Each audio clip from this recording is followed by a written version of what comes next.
Hello, and thank you everyone for coming tonight. I'd like to call this August 3rd, 2022 meeting of the Board of Zoning Appeals to order. And if you would be so kind, Jackie, as to call the roll. Sure. Skip Daly, Present. Pamela Davidson, Present. Guy Present. Loftman, Present. Dee Owens, Yes. Margaret Clements. Yes, Okay, we have all 5 members and a quorum. okay, and since you've introduced and called the roll, and our new member, Pamela Richardson is present, Davidson, sorry, is present, I'd like to swear her in and welcome her to the Board of Zoning Appeals. We're so pleased to have you, Pamela. Thank you so much. So if you would be so kind as to raise your right hand and take your oath of office, and you can read from this oath and then sign it. I, Pamela Davidson, do solemnly swear that I will support the constitutions of the United States of America and of the state of Indiana, and that I will faithfully and impartially perform my duties as a Monroe County Board of Zoning Appeals member according to the law and to the best of my skill and ability this 3rd day of August, 2022. Thank you so much Thank and you. welcome. Yes, and now that that is taken care of, would you please introduce the evidence? Yes, I'd like to introduce the following items into the evidence. The Monroe County Comprehensive Land Use Plan as adopted and amended, the Monroe County Zoning Ordinance as adopted and amended, the Monroe County Subdivision Control Ordinance as adopted and amended, the Board of Zoning Appeals Rules of Procedure as adopted and amended, and the case is advertised and scheduled for a hearing on tonight's agenda. Is there a motion to approve the evidence? Okay. And a second? Okay, would you Second. please call the roll? It's been moved and seconded to approve the introduction of evidence. Pamela Davidson. Agree. Okay, Guy Loftman. Dee Owens, Yes. Margaret Clements. Yes, Skip Daly. Yes. Okay, motion passes 5-0. and could there be a motion for someone to move approval of the agenda as advertised and amended? So moved. I second that. Okay, I'll call the roll. Guy Loftman, Yes. Dee Owens, Yes. Margaret Clements. Yes, Skip Daly, Yes. Pamela Davidson. Yes. Okay, motion carries 5-0. okay, there are several sets of minutes on the agenda. And I'd like to just have a kind of a show of hands here, if you would like to approve them individually or collectively, and if people are ready to do that. I am ready to approve them collectively now. Yes, also myself. That's fine by me. Yes. Okay, well then could we have a motion to approve the minutes collectively then? I move to approve the minutes. Collectively, I second that. Okay, and would you please call the roll, Ms. Yes. Nestor Jellens? So I will call approval on the collective minutes. And just a note for anyone that was not present at any of these BZA minutes, as long as you had a chance to review those, you may vote still, even though you were not present. So I'll go ahead and call the roll for the October 6th, 2021, November 3rd, 2021, December 1st, 2021, December 15th, 2021, January 5th, 2022, February 2nd, 2022, March 2nd, 2022, April 6th, 2022, May 4th, and May 11th, 2022. So a vote in favor is a vote to approve all of those minutes. Dee Owens, Yes. Margaret Clements, Yes, Skip Daly, I will abstain until my pending motion is handled Okay. regarding the way that we handle minutes moving forward. okay. Pamela Davidson, I'm sorry, I I second it, but I'm also going to abstain because I haven't reviewed all of them. okay. Guy Loftman, Yes. okay, we pass the minutes 3-0-1, or Okay. 3-0-2, I should say. Okay, and before the meeting began, Mr. Daly had advised me that he would like to have an announcement. And we discussed that this would take place under administrative business. Okay, I just wanted to offer real quickly, before we get into business. We're here to obviously resolve property owners' challenges, but we need to remember that life is short and fragile, and I would like to request a brief moment of silence. In the last handful of days alone, we've lost not only our own Judge Kellums in a tragic accident, but today we lost Representative Wlarski in a separate traffic incident. So I would just like to request a brief moment of silence in remembrance of their lives and their service. Mhm.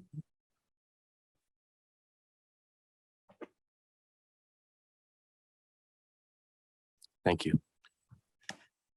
Thank you very much for honoring our public servants and for taking a moment to honor their lives. And although a moment is not enough, we have them in our minds and their service in our heart as we move forward in this meeting. So the first item on the agenda is under old business, and this concerns CDU 21-3, a review of Bedford recycling conditional use to chapter 813 for central garbage / rubbish removal, which was approved on 9/1/21 concerning a property at 405 West Dillman Road. And Mr. Schilling, if you would please present this to us. Thank you very much. This petition is before you on a hearing on whether to revoke. As you noted, the BZA approved the petition originally. In the process of preparing findings of fact, the BZA concluded, I believe unanimously, that they had made an error of law due to the fact that the proposed use did not satisfy the elements of the central garbage definition. Under Indiana law and the Constitution, in order to revoke an approval that has been granted based on an error of law, the Board of Zoning Appeals has to conduct a hearing and give the petitioner an opportunity to respond to that issue. That was done last month, and at the conclusion of the hearing, the board was unable to obtain a majority vote on that issue. So it is back before you tonight to see if a majority vote can be obtained on the issue of whether the original approval for the Bedford recycling conditional use should be revoked. Do members of the Board of Zoning Appeals have questions for Mr. Schilling? I do not.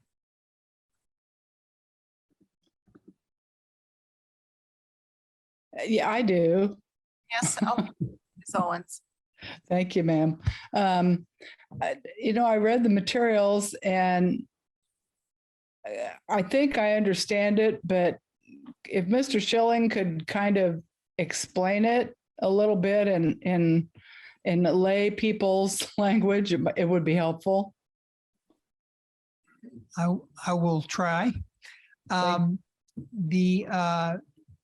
The original petition was for a central garbage refuse use, which is defined essentially as a type of solid waste facility. During the original hearing, and as a solid waste facility, the conditional use requirements require basically solid waste management district approval and county commissioners approval. At the original hearing, it was stated that those approvals were not required because the Bedford project would not involve solid waste. During the hearing, Bedford's representative stated that the central garbage condition definition really didn't apply to the use they were requesting. And I think Board of Zoning Appeals members agreed, but liked the idea of a scrap recycling facility. And so approved the conditional use. And that's in the preparation of findings to support the original decision. That's when the BZA came to the conclusion that the requested use was not satisfied. The central garbage definition was not satisfied by the use proposed by Bedford. So that's why they decided to conduct a hearing on whether the original approval should be revoked and give Bedford an opportunity to respond to that. Okay, I toured that facility with the Plan Commission. And it was voted on and the commissioners voted not to have it. So this is not a moot issue. That action related to a change in the zoning text. So granting a conditional use, if the BZA concludes that what Bedford Recycling proposed is actually a central garbage rubbish collection facility, then that would be consistent with the zoning ordinance and an approval could be granted. So the other option is just to change the text of the zoning ordinance to specifically allow for the scrap metal recycling facilities or scrap metal salvage facilities. And that's what was rejected or approved by the Plan Commission, recommended by the Plan Commission, but rejected by the county commissioners. So that's the legislative avenue. And the conditional use is the BZA or quasi judicial avenue. Thank you. That helps. Thank you. Mr. Daly has a question. So the way I'm understanding this is we're not voting upon whether or not we approve this, but we're voting on whether or not there's enough evidence in front of us to demonstrate that this should be revoked. Correct? That is correct. Okay, so two separate issues as I see it. It's not whether or not we believe that this should happen or not. It's whether or not we believe that their current use now is not in compliance with the definition. Yeah, the use as proposed is not in The compliance. use with of that was proposed, which was approved by the board in September. Correct. Okay.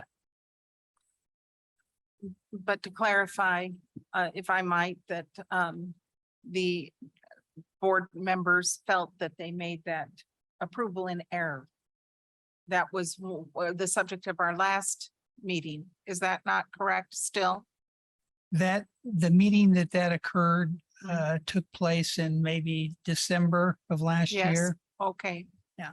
And could you remind us how everyone voted? I believe it was a 5-0 vote. But we can quickly check that. That it was So an error? it is a link in the packet and let's Mhm. see.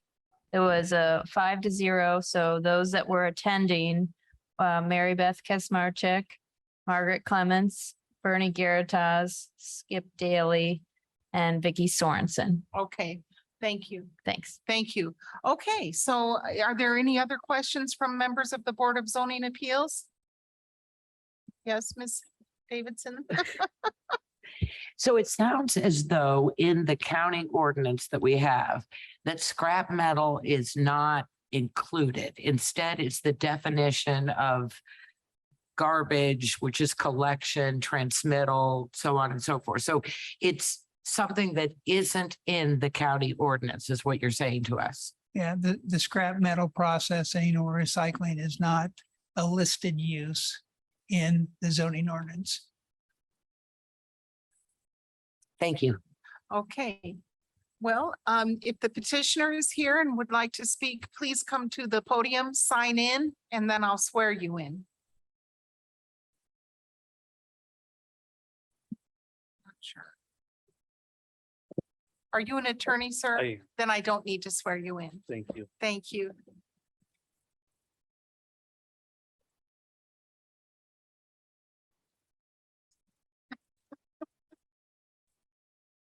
Three attorneys, right?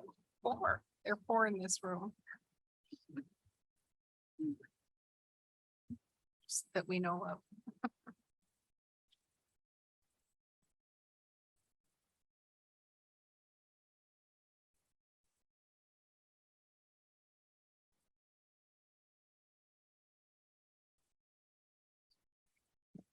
All right, thank you.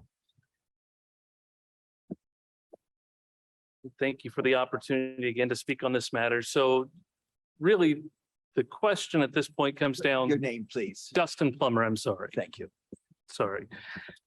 We had a chance to speak in June, but not everyone was here. So the question here is whether or not the grant that was given over 11 months ago was correct or not from a legal standpoint. And it really boils down to this definition of whether or not the use would constitute a central garbage rubbish collection facility. And respectfully, I have to disagree with Mr. Schilling that this use is permitted in the current ordinance, because not only does the ordinance speak to solid waste, but it also speaks to recyclable material. That's in the ordinance itself. It is also called out further in the conditions pertaining to permitted uses in the zoning districts, section 33, which states that central garbage and rubbish collection facilities, including recycling centers. So the use here, as indicated, is a processing center to collect ferrous, non-ferrous metals for recycling. And when we look at the definition of central garbage rubbish collection facility, it is in the minutes, it's in the agenda, and goes through a public or private establishment contracted to remove solid waste from residential or commercial uses and transport such waste to a locally operated public or private landfill or other waste collection facility designated for consolidation of garbage and recycled matter. I apologize. That is exactly what is happening with this facility. Is there is solid waste, and it is a tricky definitional question of solid waste versus recycled material. And frankly, they're used interchangeably almost in the ordinance. So it creates a complexity. But one of the things in statutory interpretation, which we're using in the ordinance here, is we have to try to give effect to the full ordinance, the full language of the ordinance. The only way to do that is to read it as solid waste, garbage, rubbish, and recycled material. This facility is only doing recycled material. It is a permitted use and it fits within the variance that was granted by this board, again, over 11 months ago. And really want to focus on that just a little bit. There have been tens of thousands of dollars spent between that day and this day. Overturning that decision now creates a lot of uncertainty. It creates, I think, a bad precedent, and it's a really high bar for the board to overturn the decision. There are other remedies available out there, such as through the courts itself, but for this board to begin coming back and changing its mind 11 months after it makes decisions creates too much uncertainty, and frankly discourages what I think would be a policy objective of this county in promoting recycling. To say that our ordinances don't allow a recycling center just kind of boggles the mind, and I don't think that's what our ordinances do currently. The other rationale given in saying that it didn't meet the definition is that there was a term used in September of 2021 of a scrapyard. And there's some reasoning that goes through in your agenda packet that says a scrapyard is not a permitted use. However, what I would encourage the board to do, and I think what the board did in September of 2021, is to question not how was it described, but what does it do? And what does it do? It's a recycling center. It is where metals can be brought. It is where my client can go and pick up and bring back metals to this facility. process them for recycling. So to say now that it doesn't fit the definition of a central garbage rubbish collection facility, it does. Is it a scrapyard? No. Was it incorrectly described as such? Potentially in the September hearing. But what I would encourage the board to do is the board got it right in September of 2021. The board should stick with that. I don't know exactly what happened in December. That was a closed meeting.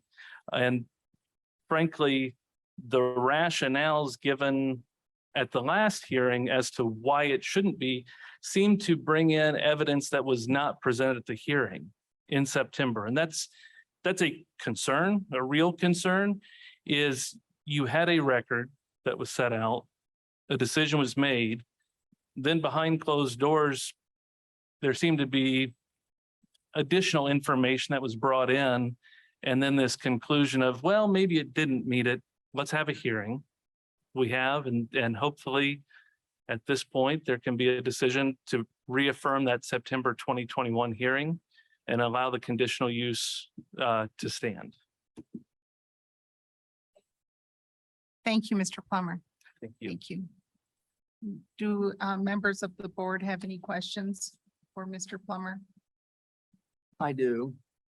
I'm looking at this this definition, and it seems to have with recycled matter and is certainly addressed in this this definition that I'm looking at. But it says public or private establishments contacted to remove solid waste from residential or commercial uses and transport such wastes. Is Bedford Recycling transporting these recyclable materials to the site? Sometimes. Tell me about those times.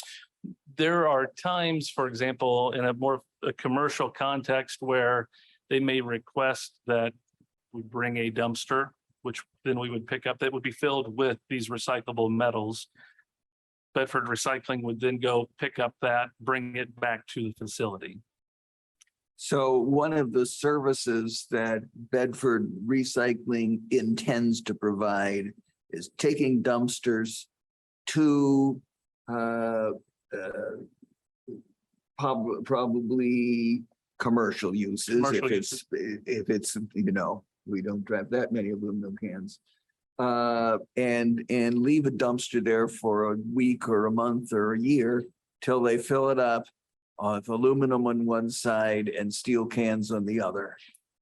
Correct. And who,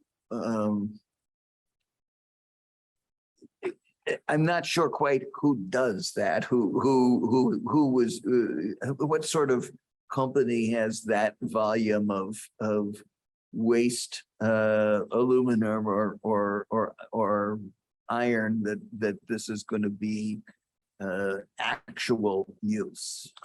Sure. So and some of this Bedford Recycling would be better to answer, but I think in demolition projects or remodeling projects, for example, if you're removing siding en masse as opposed to transporting it, Bedford Recycling may be the one to go leave this material to pick up and then take back to the facility. I don't think there's any dispute here. It's anticipated that the majority of the material will come in from people bringing it to the facility, but there are some people who don't have the ability to load these units, whereas Bedford Recycling can provide that service. So I just want to make sure I've understood you, and I think I have. You tell me if I've got it wrong. One of the services that is intended is for Bedford Recycling to provide dumpsters to a demolition job that's knocking down the old courthouse, because they're building a new one and we're starting from scratch, and there's a lot of steel in there, and they're going to separate that steel on the site as best they can and then throw it in the dumpsters and you'll pick it up. Correct. That would be a hypothetical that Thank you Yes. for clarifying that for me. Thank you. Me, Guy, because you looked at the, yeah, Mr. Lockman, because you looked at the statute, interestingly enough, it defines a public or private landfill or other waste collection facility designed for consolidation of garbage and recycled material. And you are into recycled material, no garbage, correct? That's correct. That's an interesting definition in that statute, don't you think? Yeah, it is. Read it again. It says, at the end, let me just read the whole thing. Public or private defining the central garbage rubbish collection facility. Public or private establishments contracted to remove solid waste from residential or commercial uses and transport such wastes to a locally operated public or private landfill or other waste collection facility, designed for consolidation of garbage and recycled material. So it puts both of those uses, and the garbage is not in your facility, it's recycled materials. That's correct. It's interesting. If it was and or would it, are you concerned about the and saying it better Yes. be both? Yeah. Okay, I wanted to make sure I knew I don't know. what you were saying. Yeah.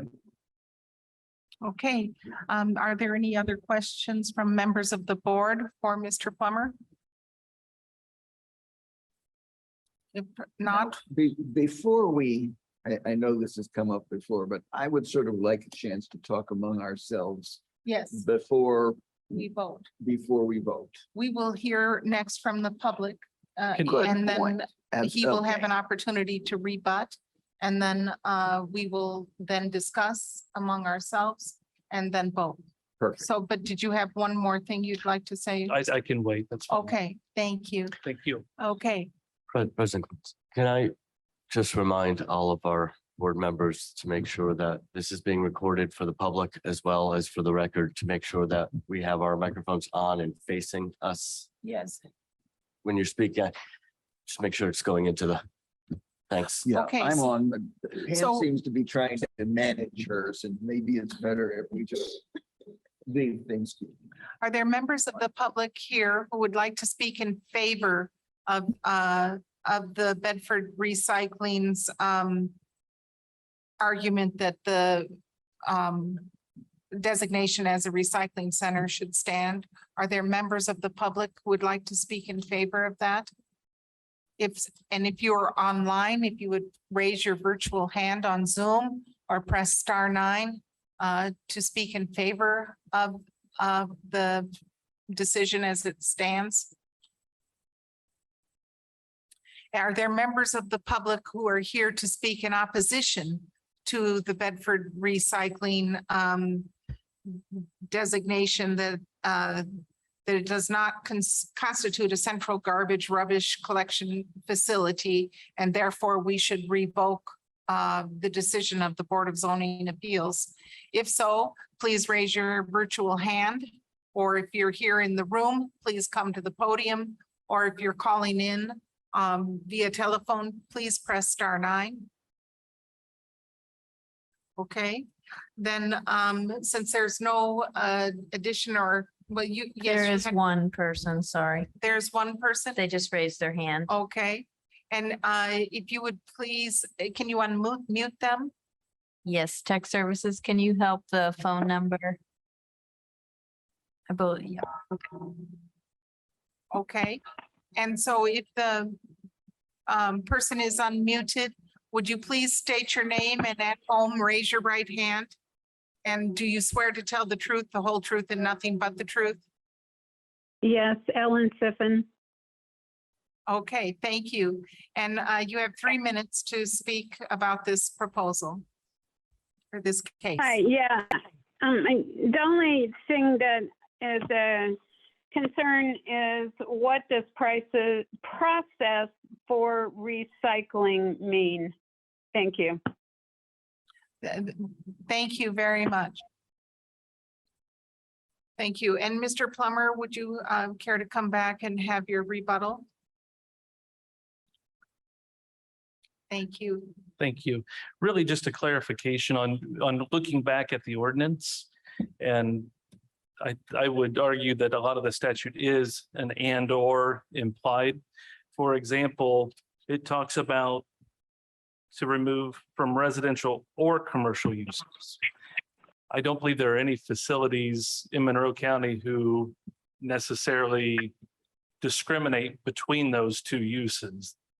The other central garbage rubbish collection facilities take from both. So even though the ordinance says or, we read it as and or. And similarly, I think you would do the same with garbage and or recycled matter. You said the ordinance says or, this little piece I'm looking at says and. Prior, just 2 lines up. So where it says that public or private establishments contracted to remove solid waste from residential or commercial uses. So, And- Mr. Plummer, are you suggesting that the intent is more important than the grammar at this point? Absolutely.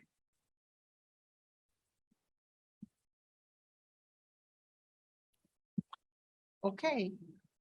Is there anything else that you would like to add, Mr. Plummer? Okay, Not at this point. And if there was, I couldn't understand the question from, Question regarding the price. Was that what you're asking? yes. I read what are the prices of recycling? Is that what that question was about?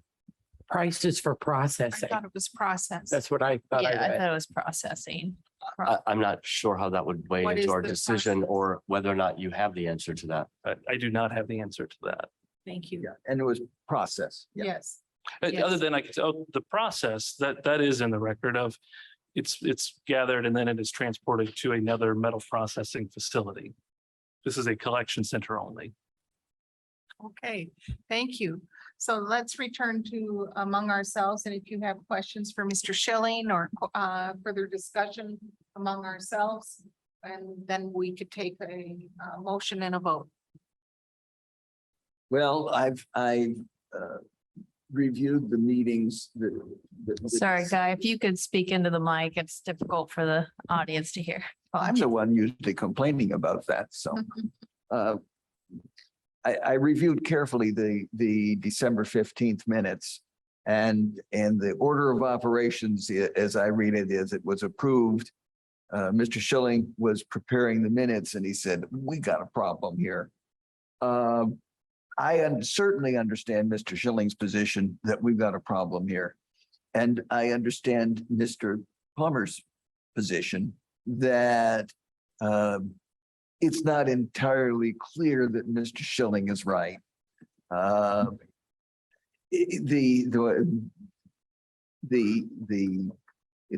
we are quasi judicial and have the duty to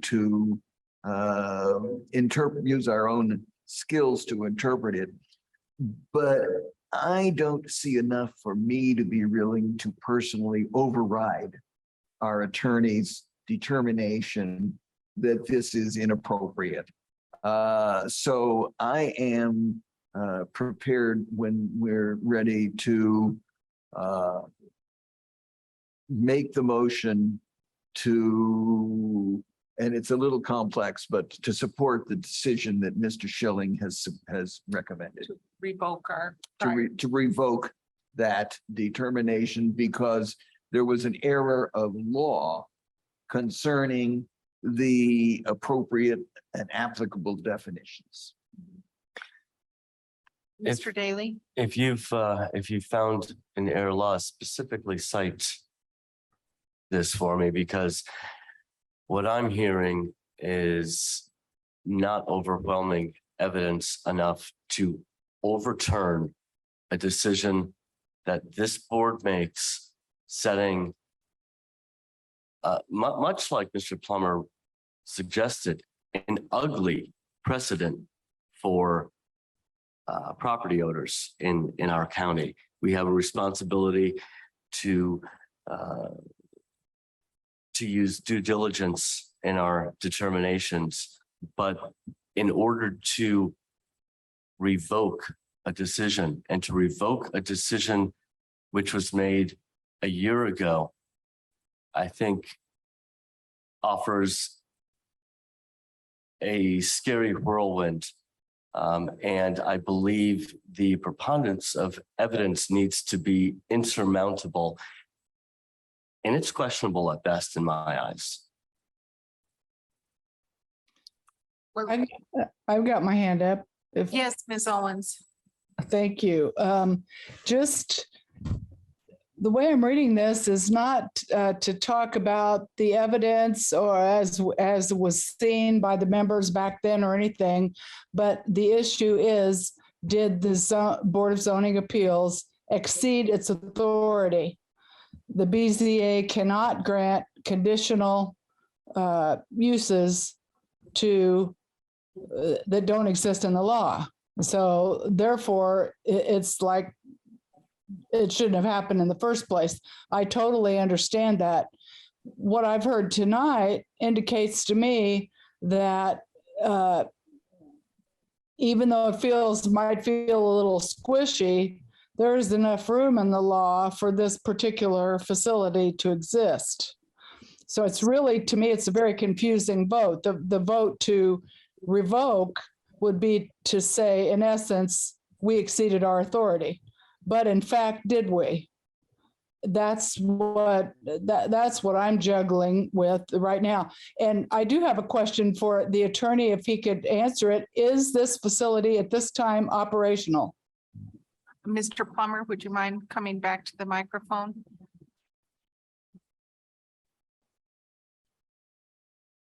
It is not operational at this point in time. When I referred to the costs that had gone in, it was really around the legal work, the engineering work that has already been done. There are designs ready to go, but just awaiting kind of that final green light. Thank you. Thank you. All right. And I'd like to give Mr. Schilling an opportunity to respond to Mr. Daly's question about the legal stance and the legal opinion that the decision was made in error. I'd like to give you an opportunity to respond to that. Yes. The board in December made the decision to conduct a hearing to revoke, and that was December of last year. And the board has the authority to interpret its ordinances. So at that time, 5 members of the board felt that there may have been a mistake, and that's why they scheduled this hearing. The reason it's taken so long is because things were put on hold to see if the change in the zoning ordinance would pan out and provide a different option. So that's why it's taken such a long time to get to this hearing. If the board interprets the ordinance to say, no, our original decision was fine, that's the board's call, and that's fine. But that would be a departure from what happened in December. But it's a new board, and you're entitled to make that decision. Mr. Lockman? I'd like clarification on one item Mr. Plummer mentioned. The December 15th, 21 meeting at which the vote was taken to say, oops, we made a mistake. I assume that was a public meeting. That wasn't a public meeting, and there are minutes and cats, and it can be watched. Yeah. So I think Mr. Plummer may have said it was made in when you were reviewing the minutes or preparing the minutes, you were sitting there at your desk figuring things out, and that was you doing your legal work for the BZA. Right. But Yeah. then when you brought it to the attention of the BZA, our attention, this board's attention, that was a public meeting. That is correct. Okay, thank you. Mr. Daly? There was also, to my recollection, a private meeting of the board and planning staff regarding this topic as well around that same time, was there not? We had an executive session before the regular session in which we discussed the strategy with respect to the judicial review of this issue. Yes. And I believe that's the meeting in secret, quote unquote, that Mr. Plummer was referring to. Okay, in an executive session meeting. Correct. Also. I'm sorry. That's correct. And also, there's a reason that there had to be another public hearing about this because Bedford Recycling wasn't present at those meetings. Fair enough. So this is all very obscure stuff. There was there is a pending lawsuit or is a threatened lawsuit? Correct. Which Um, is it, pending or threatened? It's pending. Right, a lawsuit's been filed and the board, you felt it appropriate, the board felt it appropriate to be informed about the status of the lawsuit and how this decision could impact it. So that was considered in executive session, which is private, the public's not admitted to it. And then following that executive session, the decision was made to determine that an error of law had occurred and they'd exceeded their authority. Correct. Got it. Thank you. Okay. Are we ready for a motion or any other discussion? I'd like to make a comment. I can fully appreciate the work you've done towards this. I can fully appreciate that. But I also understand that statutes mean things and they are strictly defined all the time. And there are appeals that drag issues on longer than anybody would wish. In terms of the language, the fact that the commissioners know from that hearing that the county doesn't really cover scrap metal in the same way that the city might do is something I think that probably should be in their purview, be taken under their consideration to say, yes, we're going to allow this for the county because we all want to recycle. Everybody wants to recycle. It's fantastic use. Is it a permitted use within the county rules, regulations, and ordinances? That's the entire question. That's right. And with that question, I don't believe we have a negative that has been answered. And therefore to revoke the decision, I think is wrong and potentially dangerous. It's a close call and I certainly understand that position. Dangerous? The dangerous precedent that we're setting and message that we're sending that the BZA can turn around and determine 6 months, 11 months, 3 years later that we've erred when something is not concrete. Let's be honest, this ordinance is not concrete. The example that Mr. Plummer used with the and/or example, that's a reasonable interpretation. When you were suggesting that it requires recyclable materials and garbage. And he came back and mentioned that, well, the same and or that should be intended there is not written in the obverse with and says or for residential and commercial. It is an unclear ordinance the way it is written, and his interpretation of this for this use is fair, and the board determined that it was fair, and I don't believe there's enough evidence to overturn that at this time.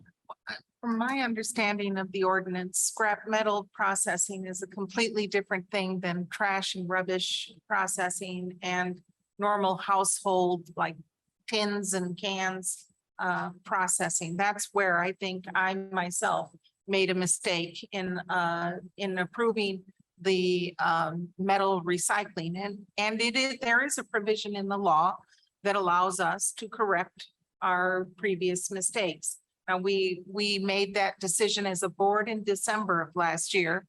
and that this continues to go on.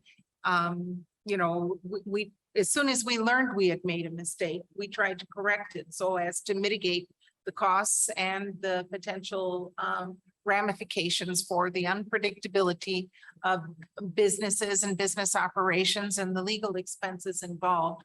So from my understanding now, and I did not have this understanding then, scrap metal processing is a completely different area in the code as compared to trash and rubbish and other types of recycling. Am I correct on that, Mr. Schilling and Ms. Nestor Jelly? In the state code, that is true. Yes. Pardon me? Yes, in the state code, that is true. In the state code, No, city code or state? Beg your pardon? county code? I missed a word. You said in the code and you said in the city code or the county code or The the state. state code? The In state, the state code, State they code. address scrap metal processing. In the county ordinance, we have what's called a junkyard use that deals with that type of Yes. operation.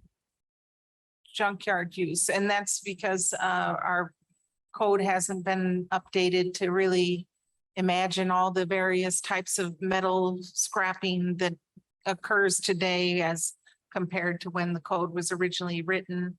You know, that was vehicular by and large. So I just wanted to make one comment to Mr. Adams that a lot of times law, legal proceedings, administrative hearings, they are not one and done. Hardly ever does that happen. So there's always some uncertainty because the great thing about government is that you can appeal. You can say, I don't like the decision and I want that reviewed. So it's one of the greatest things, but also an irritant, I am sure as well. Yeah, and I'm going to agree with you. That's a wonderful part of our government. And we were the appeal. We were the appeal. And we approved. And there's not enough legal evidence to revoke that. Can I, yes, just, yeah, I'll take my hand down there. There's so much stuff here. Is it possible, and this, I guess, the question to Mr. Schilling, is it possible that this use, intended use for this facility fits under another section of the law, or is that the entire point? That somebody tried to push it into a particular section where it doesn't belong? That is the point of the December decision to schedule this hearing. Mhm. So, but would this facility fit under another section like junkyard, scrapyard, whatever? Would it fit? I believe it would fit under junkyard. Okay, because my understanding is it's mostly going to be used for automobiles.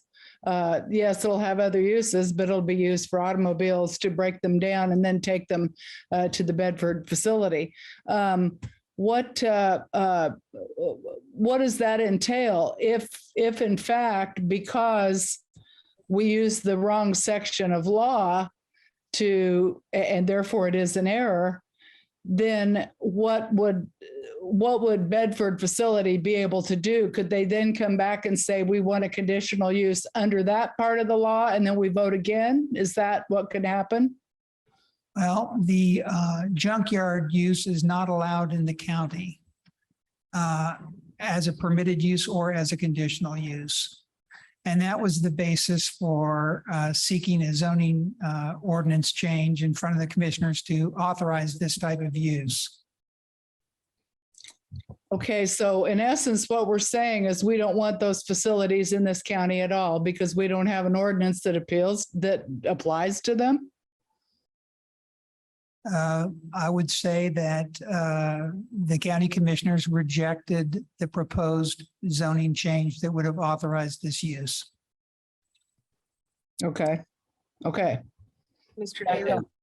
And I would like to say, you're suggesting that we don't have you're suggesting that we don't have an ordinance that applies to this when the whole matter before us is the board said that the ordinance can apply to them in September of last year. Yeah, I mean, I wasn't there then. I don't know, but that's what it sounds like. It sounds like that they were trying to fit a square peg into a round hole. And perhaps that was an error. That's what it's sounding like to me. Well, is there a motion?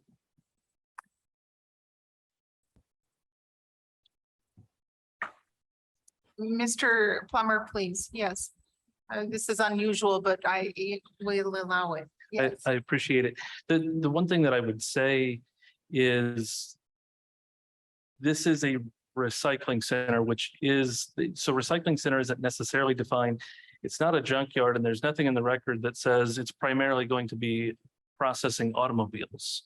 So I'm not entirely sure where that came from necessarily. There's also no distinction in the ordinance that says we're going to allow certain kinds of recycling collection facilities and not others. It's grouped into one.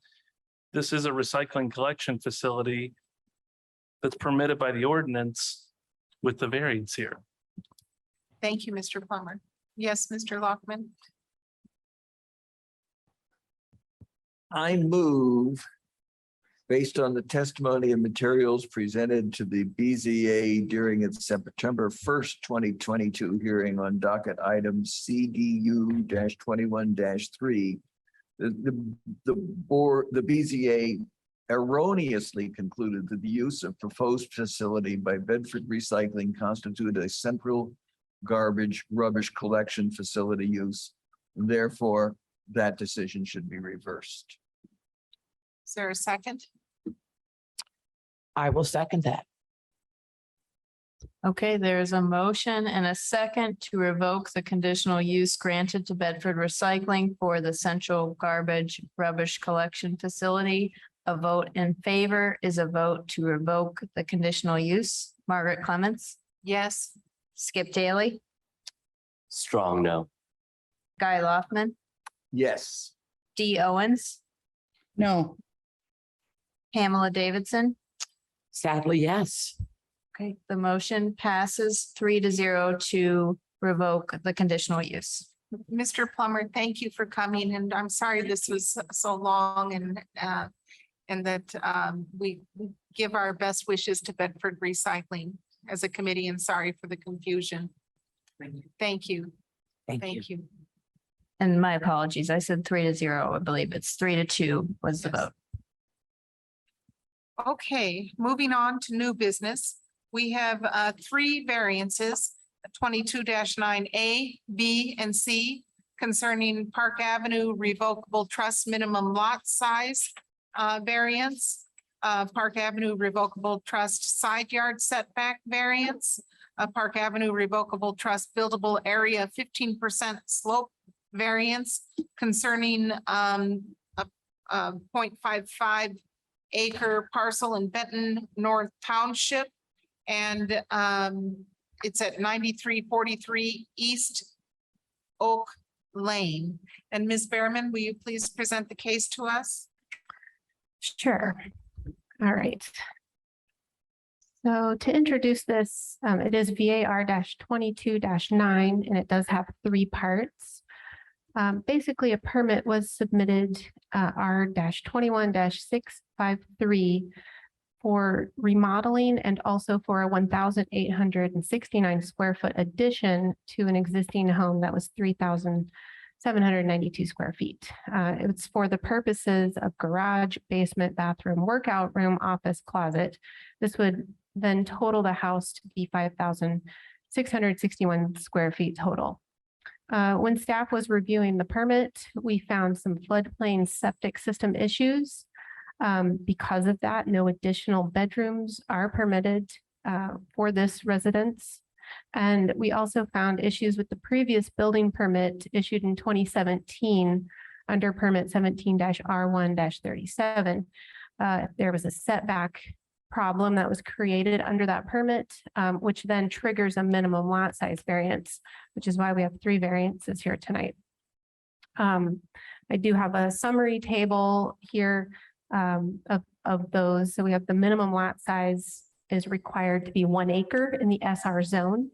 The petitioner has 0.55 acres. They need this variance to keep the existing home. We also have an echo happening. No?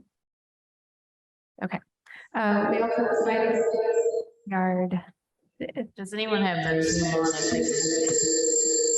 Mr. Hoffman, do you have Zoom on?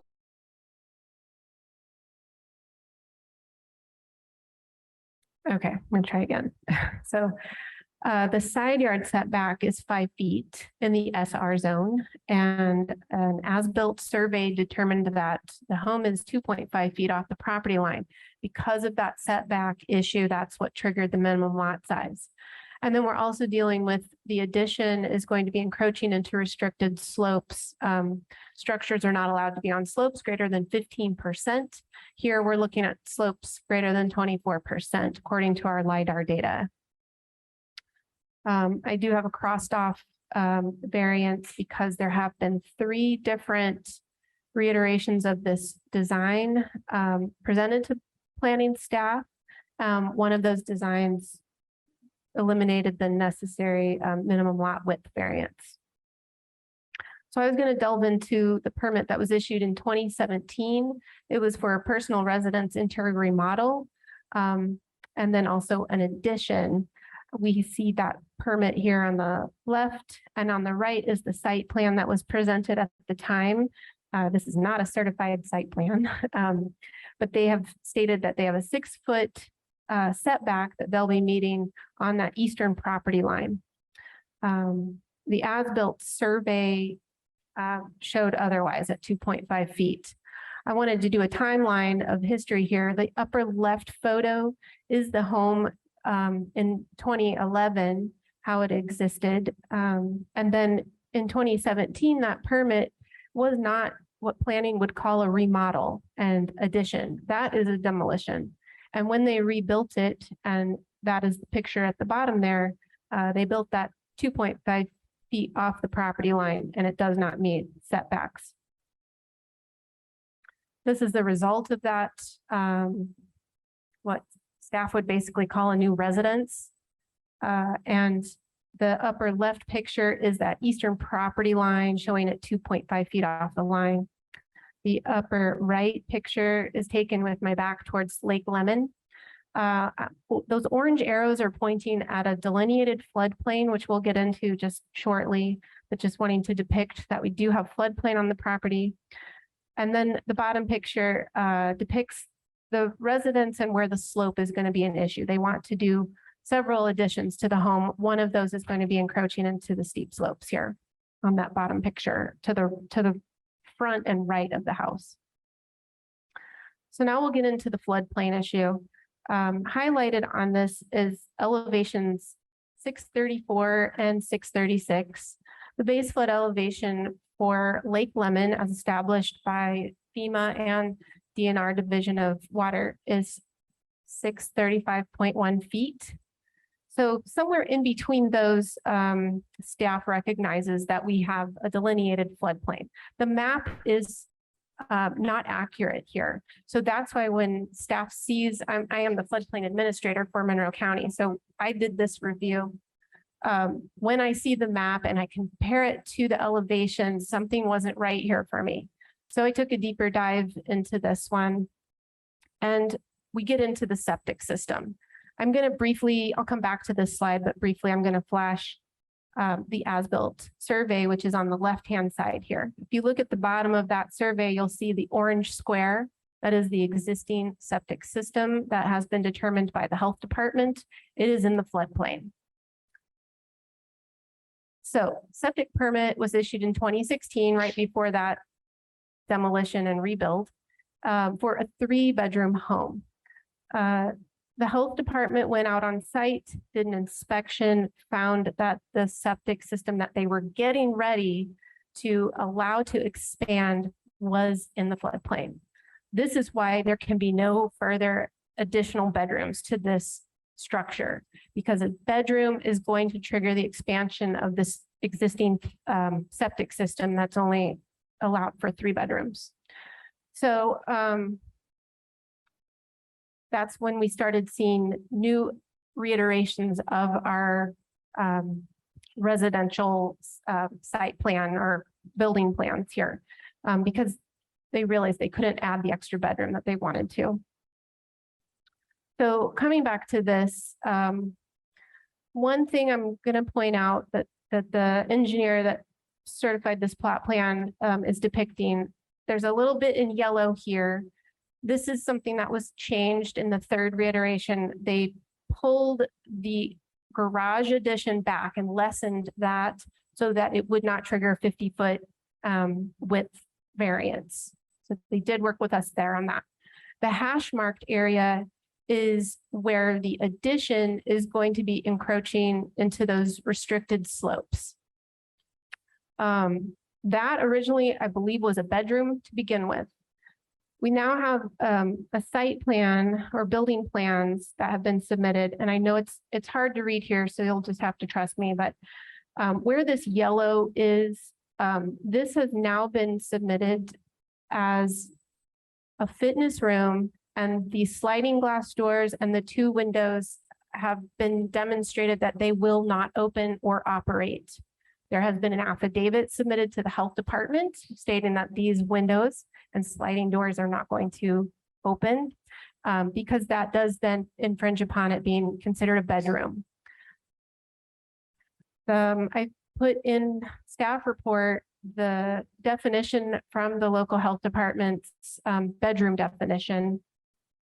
I also have included the affidavit from Tad Miller, the owner of the Park Avenue Revocable Trust. And he has stated that they will keep the number of bedrooms in this structure at 3.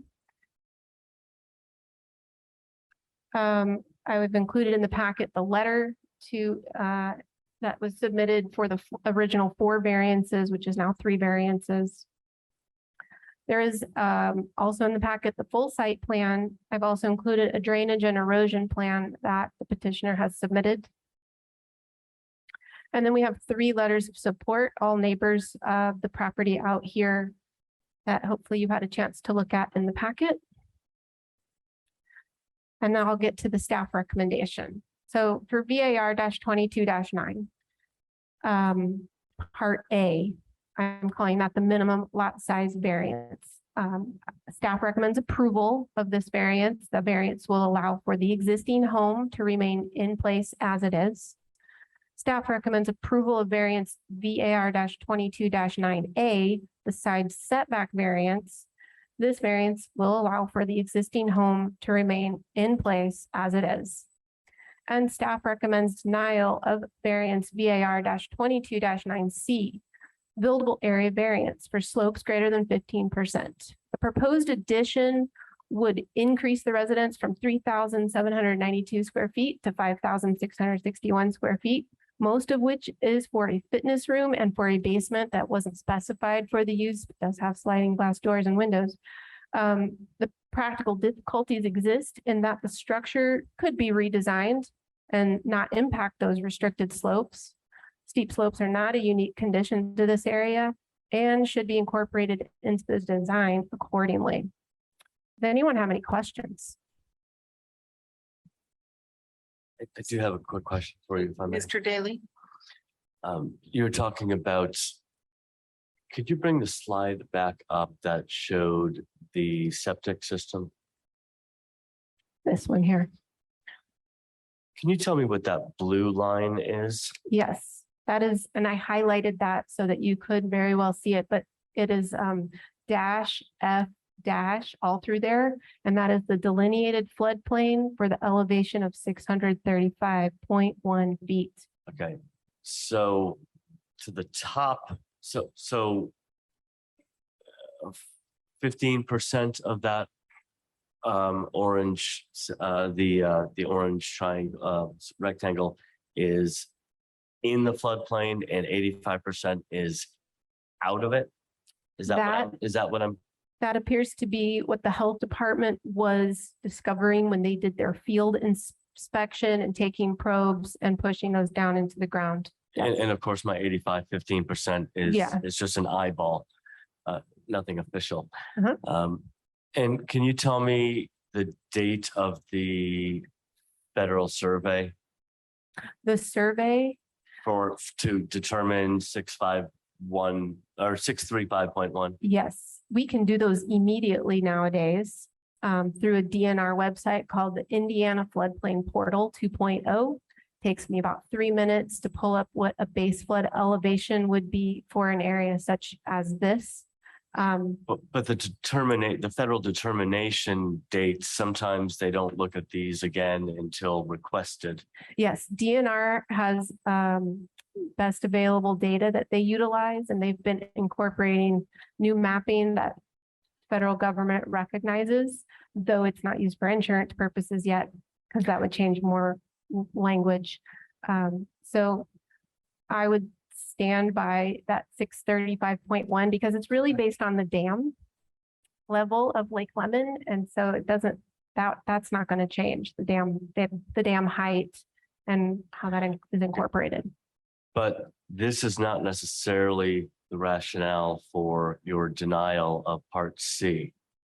Correct. This is why they changed their drafts 2 times To this. so they could fit the bedroom definition. So they attempted to work within the floodplain limitations based on adding another bedroom, which would not be allowed based on the capacity of the septic, which is 15% or so in the floodplain. Yeah. And now they changed it to what is unacceptable for you. That the fitness room, is what is encroaching into this steep slope, which was once previously a bedroom. I think that the designer could have redesigned the house, maybe put that higher up. Fair enough. I was just trying to Yeah. dig a little deeper to get a better understanding No, of, that's great. of your denial of Part C of there. So Yeah. thank you for Mhm. your help. Thank you. Any other questions for staff? Well, that was a helpful discussion. So let me, by saying the fitness room isn't a bedroom, they made it so it wasn't 4 bedrooms. But the fitness room itself violates the slope, the angle of the slope. I would say yes, and it incorporates extra basement and a porch that extends out, that the porch The- should not be accessible through that glass sliding door anymore. 'Cause the door can't open. Got it. Thank you. Thank you. Okay, well, is the petitioner or the petitioner's representative here? And would you like to address the Board of Zoning Appeals?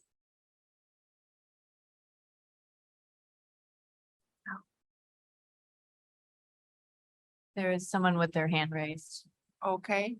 It's Chelsea Moss. Oh, okay, Chelsea Moss, you'll have 15 minutes to advocate for this, these variances. Good evening. Oh, Can you could hear you me? please state your name and raise your right hand, and do you swear to tell the truth, the whole truth, and nothing but the truth? Yes, my name's Chelsea Moss. I'm with Abram Moss Design Group, and I swear to tell the truth, the whole truth, and nothing but the truth. Thank you very much. Okay, well, you have 15 minutes. Thank you. Okay, thank you. So I wanted to touch on a few things. Thank you, Tammy, for putting that together. I think you went through a lot of the details here, but wanted to touch on a few items. So we did go through several iterations on the floor plan. The original floor plan did have that listed, that area actually listed as a den and a bedroom. There were 2 rooms in the area of the fitness, that fitness area. But in talking with my client, he never really was concerned about adding a bedroom to the space. He wanted some fitness space, some den area. So we worked through a few iterations to get that where it would fit and not expand the septic system. The porch area, I know that does look a little strange, having a porch that you can't access from there, but a huge part of that is to provide some coverage for the AC units. They're housed underneath it. Right now, those are a little bit of an eyesore. This kind of camouflages those. So it's more concerned about that as opposed to actually providing a porch area for living purposes.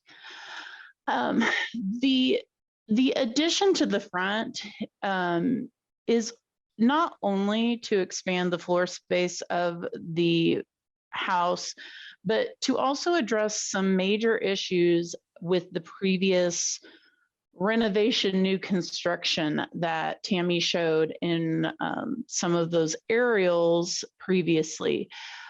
When they redid that, one of the things you'll notice in the aerials, I'm not sure if you're able to do this, Tammy, but if you could bring up the slide with the historic aerials on it,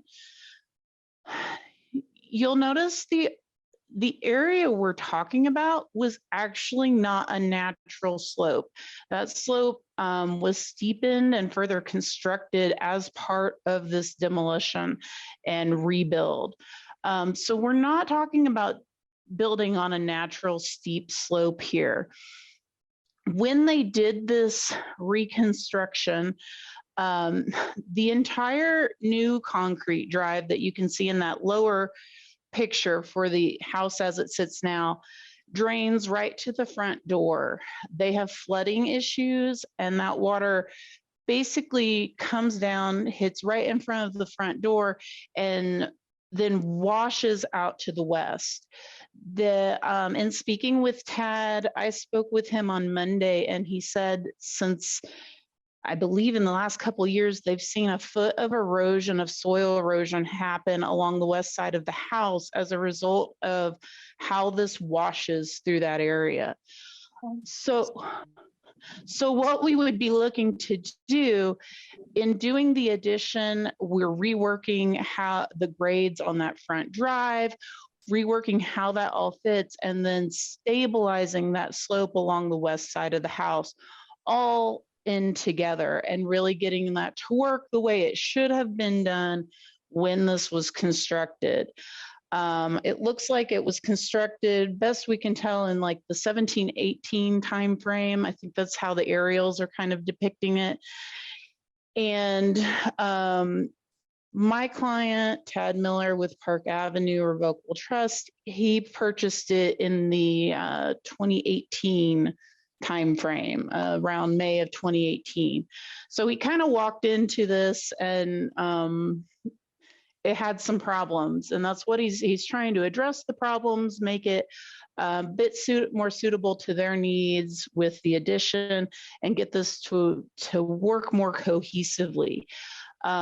So although he appreciates the fact that, you know, we don't want to be disturbing steep slopes as this is all near, right near the lake, in this instance, because of the way this man-made created steep slope was installed, it's eroding way more now than it will after fixing it with the addition and the drainage improvements we're doing along with that addition. So I'm open to any questions. Do members of the Board of Zoning Appeals have questions for Ms. Moss?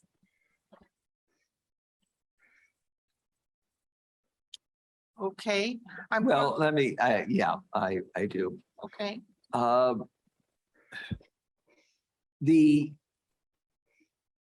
understand that there are drainage problems. I understand that they were created by a prior owner and you're trying to clean them up. And I also understand you want this addition to the house. Your clients want this addition to the house. It seems to me that the drainage issues could be addressed without the addition that gets into this steep slope. Is that right? Well, at that point, you know, we're probably talking reducing it to not a steep slope. Like, so you're talking about earthwork and regrading this area. So then you get into a determination of, well, if we regrade this, we put a retaining wall in. At that point, why can't we just build the foundation that we were going to put instead of putting a retaining wall in place. And that the approach here is kind of trying to fix two issues for the client simultaneously, fix these drainage issues, and they need the more space. I don't think, yes, you have potential for building up further, but do you really want to be throwing another third story on top of a lakefront property out here and still having to build a retaining wall to address some of these slope issues over there? Okay, but as I understand that answer, my question is, they could address the drainage issues and not put in the addition. They would just rather do what they'd rather do than just fix the drainage. That got it? I'm not sure I agree with your interpretation of that, but we're looking at probably doing a retaining wall of sorts similar to the foundation that we're installing if that had to be addressed. Thank you. I see that I believe one other person wanted to speak with the 9 minutes remaining. I'm not sure if they still wish to speak or not. You mean the It's a petitioner? petitioner, Yes. Mr. Tad Miller. Mr. know. Tad Miller, if tech services could unmute Mr. Miller. And when you're unmuted, Mr. Miller, would you please state your name and raise your right hand, and do you swear to tell the truth, the whole truth, and nothing but the truth? I agree to tell the whole truth, nothing but the truth. Okay, and your name is Mr. Tad Miller? Yes, it is. Okay, and yes, we look forward to hearing from you. I apologize. I was just going to state what Mrs. Moss already stated, that I cannot fix I might be able to fix the drainage issues, but I cannot fix the erosion issues without this variance, because I will have to remove that man-made slope, because that man-made slope is what is causing the erosion. So if this variance is denied, I basically am going to have to just let it keep eroding, because I cannot do it without putting in some form of foundation or retaining wall. So I was just repeating what Ms. Moss was saying. So that's why I raised my hand. Thank you, Mr. Miller. I think Ms. Davidson has a question for you. Yes, I do, Mr. Miller. Is it the man-made or the slope they've adjusted that is causing the draining and erosion problem? Or is it that paved driveway we see? Which is it? The paved driveway the paved driveway is in the place of the former driveway. And the former driveway before the man-made was at a lower slope, so that erosion would not happen in this area. So when they increase the steepness of this slope and I'm as frustrated with this builder as anybody, so it has been a very frustrating process to inherit this. So I apologize if I am my emotional. But so when that where you see pavement, the same area that pavement was already going, it just extended down over this grade at a lower slope. And basically all that water ran all the way down in, and it didn't erode. So what they've done is they've now put dirt back in the place of where concrete was before. And now all that dirt just flows down into Lake Lemon, causing problems. And basically, until I mean, literally, there's no way without doing what we're talking about. If it's denied, basically what you're saying is we're going to just let this continue to erode in Lake Lemon, because I'm restricted from doing anything in that area. And really, I'm just putting it back like it was before. The way we can do it is we can actually do an actual drainage as we've done in the plans and be able to repair that by not having this unnatural ultra steep slope in there. Thank you, Mr. Miller. Okay, I'm going to now hear from the public. If there are members of the public here or on Zoom or on a telephone who would like to speak to support these variances, please come to the lectern and sign in and be sworn in, or raise your virtual hand on Zoom, or press *9 on the telephone so that you could speak for 3 minutes in support of these variances. I see no one in the room, or we detect no one on Zoom or on the telephone. So is there anyone here or on Zoom or on the telephone who would like to speak in opposition to these variances? I see no one. So we come back to the board for further discussion and or a motion. Yes, Mr. Daly? May I ask, Mr. Berman, one quick question regarding the petitioner's claim that there's an actual environmental advantage to the work that he's doing.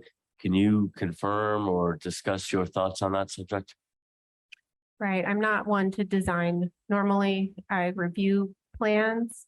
Going to their draft plan, I mean, they're still planning to do a garage addition that would fit within the realm of not disturbing the slopes and redoing that front area. And then they have 2 additions down closer to the lake that's going to bump the house out more. Those don't encroach into those slopes. We see people correct drainage issues often. Sure, retaining walls are utilized. I'll point out that, you know, we have seen next door to the west, this person completely has demolished and rebuilt their home as well. It was an enforcement case because they were pushing things into the floodplain. That site also was not stabilized. It's just that one has been a source of erosion issues as well. I don't know if that is partially some of the issues because they had never had their site stabilized, but there might be a way to redesign it without that addition and still deal with that drainage and erosion problems. Okay. Any other questions for staff or further discussion? Not, we can have a motion.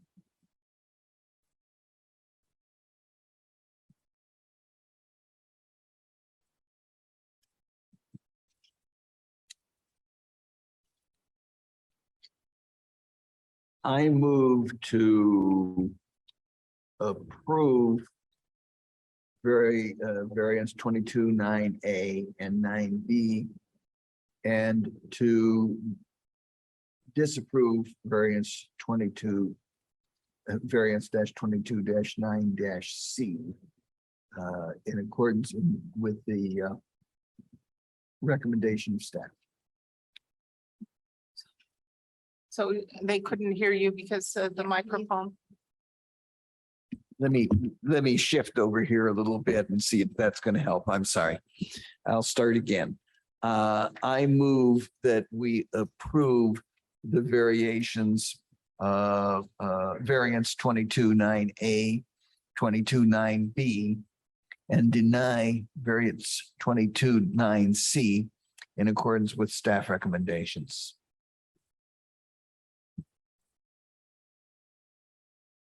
Mr. Daly has a point of order. I did, yeah, point of order. I believe we would need to have 2 separate motions, one of an approval for A and B, and then one of a denial for C. Would that be correct?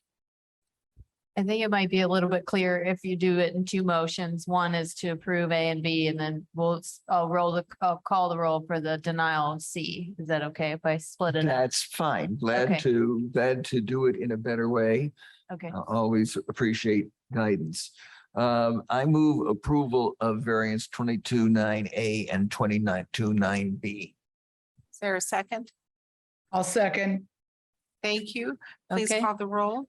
There's been a motion and a second to approve VAR 22-9A minimum lot size and VAR 22-9B side setback variance.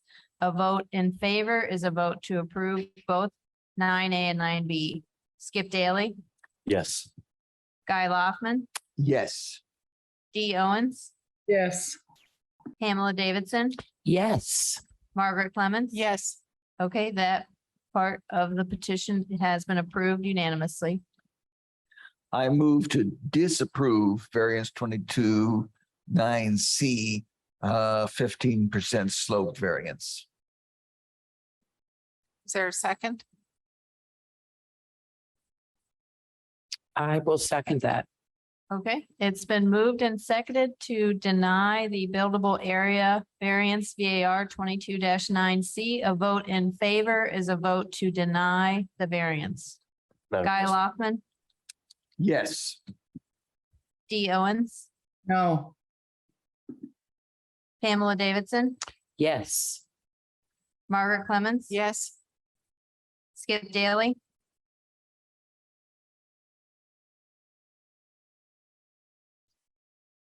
Yes. okay, that motion passes 4-1. Thank you.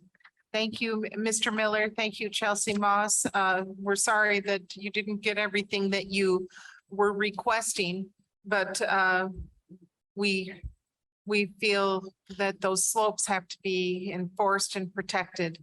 And we appreciate your coming to speak with us and to make your case to us tonight. But we're sorry, congratulations on 2 out of 3 of your requests. Thank you.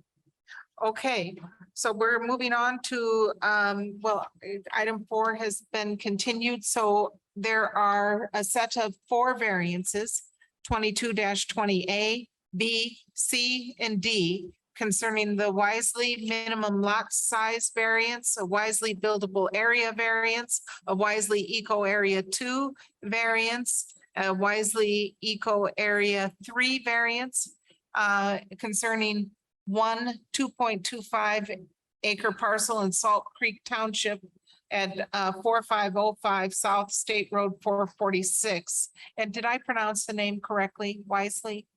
Or is it? I believe Okay. it is Wisely, yes. Okay, thank you. Thank you, Daniel. Will you please present the case? All right. So as you mentioned, this is 4505 South State Road 46. at And Salt Creek. please get into the mic as much as you can. I apologize. So this is 4505 South State Road 446 in the Salt Creek Township, Section 20. The acreage is 2.25 more or less acres. And there is a bit of an interesting wrinkle in that, as will be explained. And this was triggered by a residential building permit R-22-611 for the construction of a new single-family residential home, the extension of a driveway, and the replacement of an old septic system. The building permit is for the construction, and this will replace a mobile home on the property. The interesting wrinkle in the acreage here is that after searching through various deeds on the property, they show a reduction in acreage in a recent survey.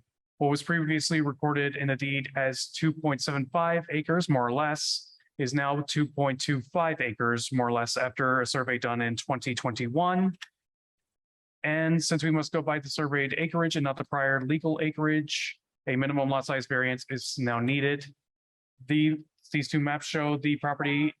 The map on the left shows the slope of the property, and the site condition map on the right shows the ecological areas, the areas of the property that are in the environmental constraints overlay.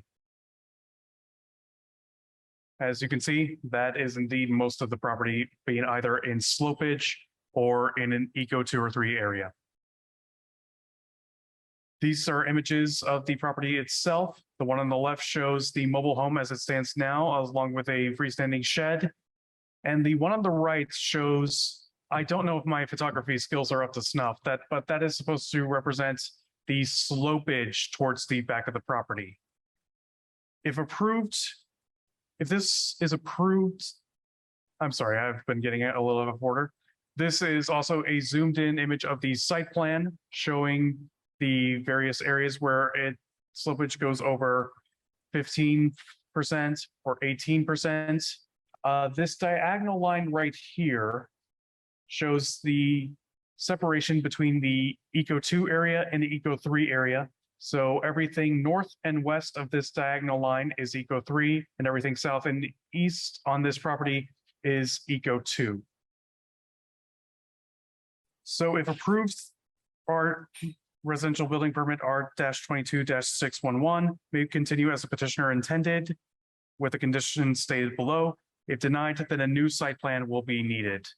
So staff recommends approval, and here I do want to make a correction based on the agenda. The agenda says that we approve with conditions variance 22-20A and variance 22-20B. We are recommending denial for variance 22-20B. I apologize for any confusion. I missed that before when the packet went out. So the recommendations are as follows.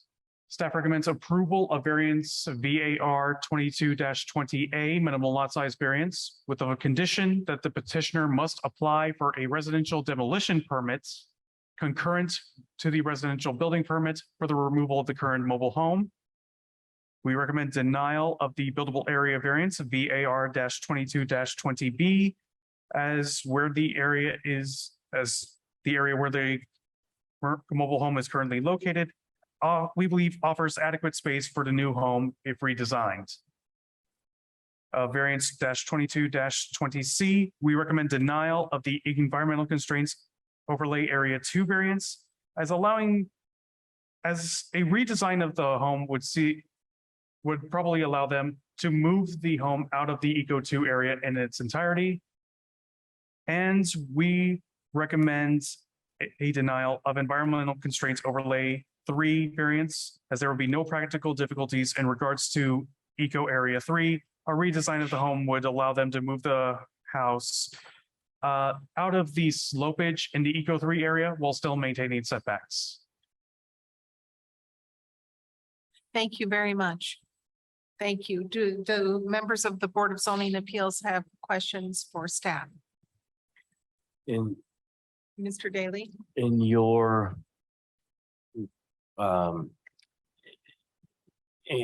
discussion, you mentioned that a potential redesign with the same square footage would still fit within the parameters? Within the same square footage as the proposed home, which includes a 2-story home with an area of 1,350 square feet, an attached garage of 570 square feet, a deck at 200 square feet, and a basement of 780 square feet. Okay, so they could in turn shift a location. We believe that to be the case, yes. Okay, thank you. Thank you. So if the petitioner or the petitioner's representative is here, Mr. Deckard, if you would please sign in. How are you today? Good, good. It's good to see you again. Nice seeing everybody's face. Yes, thank you.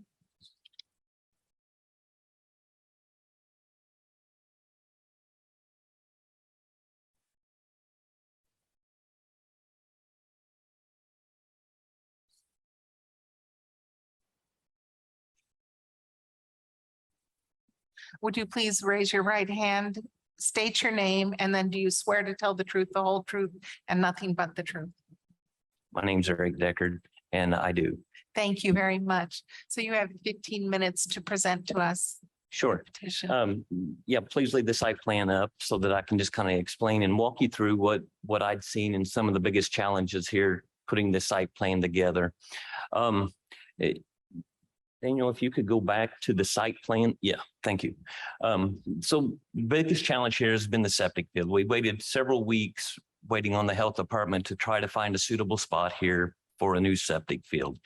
Unfortunately, we had to put the septic field kind of right in the middle of the buildable area here that we really would have preferred to put the house. Well, in doing so, that only left us 40 feet from the edge of the septic field to the front yard setback. We're currently looking at a footprint of about a 50 by 50. It's a modest size home, about 1,300 square feet. And we must have at least 10 foot of separation between the septic tank or septic field per state code. 40 feet does not allow even a home that was 30 feet and with a porch in a case like that to allow for that 10 foot of separation. So to rearrange this lot, I've tried to put a house in between the front yard setback and the septic field. Now, in speaking with the health department on several occasions here, he does have a little bit of wiggle room. I might be able to slide the septic field up, of course, with coordination with the health department in doing so, to try to pull the proposed house location up out of the slopes. But what I'm showing you here today is where the actual septic field got approved. And I'm going to just throw it out here and say that, well, we're going to ask for the most disturbance that we can, since we don't know exactly how much the health department will be willing to allow us to adjust the house location. We've tried to mitigate the slopes for the driveway. As you can see, the area there that Daniel has highlighted in green, this is areas with some shallow slopes. And if you could go to, I think it's page 43, Daniel, which shows some of the slope shading. Yes. Okay. Thank you very much. So getting back to the driveway, you can see that there is, and I'm going to step away from the mic here for just a second so that I can point. There's a small shed that is located in that little corridor. Yes. And if you go to the picture on page 44, now you can see what I'm looking at here. That would be an ideal spot for a driveway. It's a shallow slope in that area, and that we wouldn't have to really do any mass grading of any sorts here or great disturbance here to put the driveway in there and have a side load garage onto the house. And if we could go back one more time, Daniel, to page 43. Looking at the front of the mobile home where it now exists, you can see there's a driveway that goes in front of the mobile home here.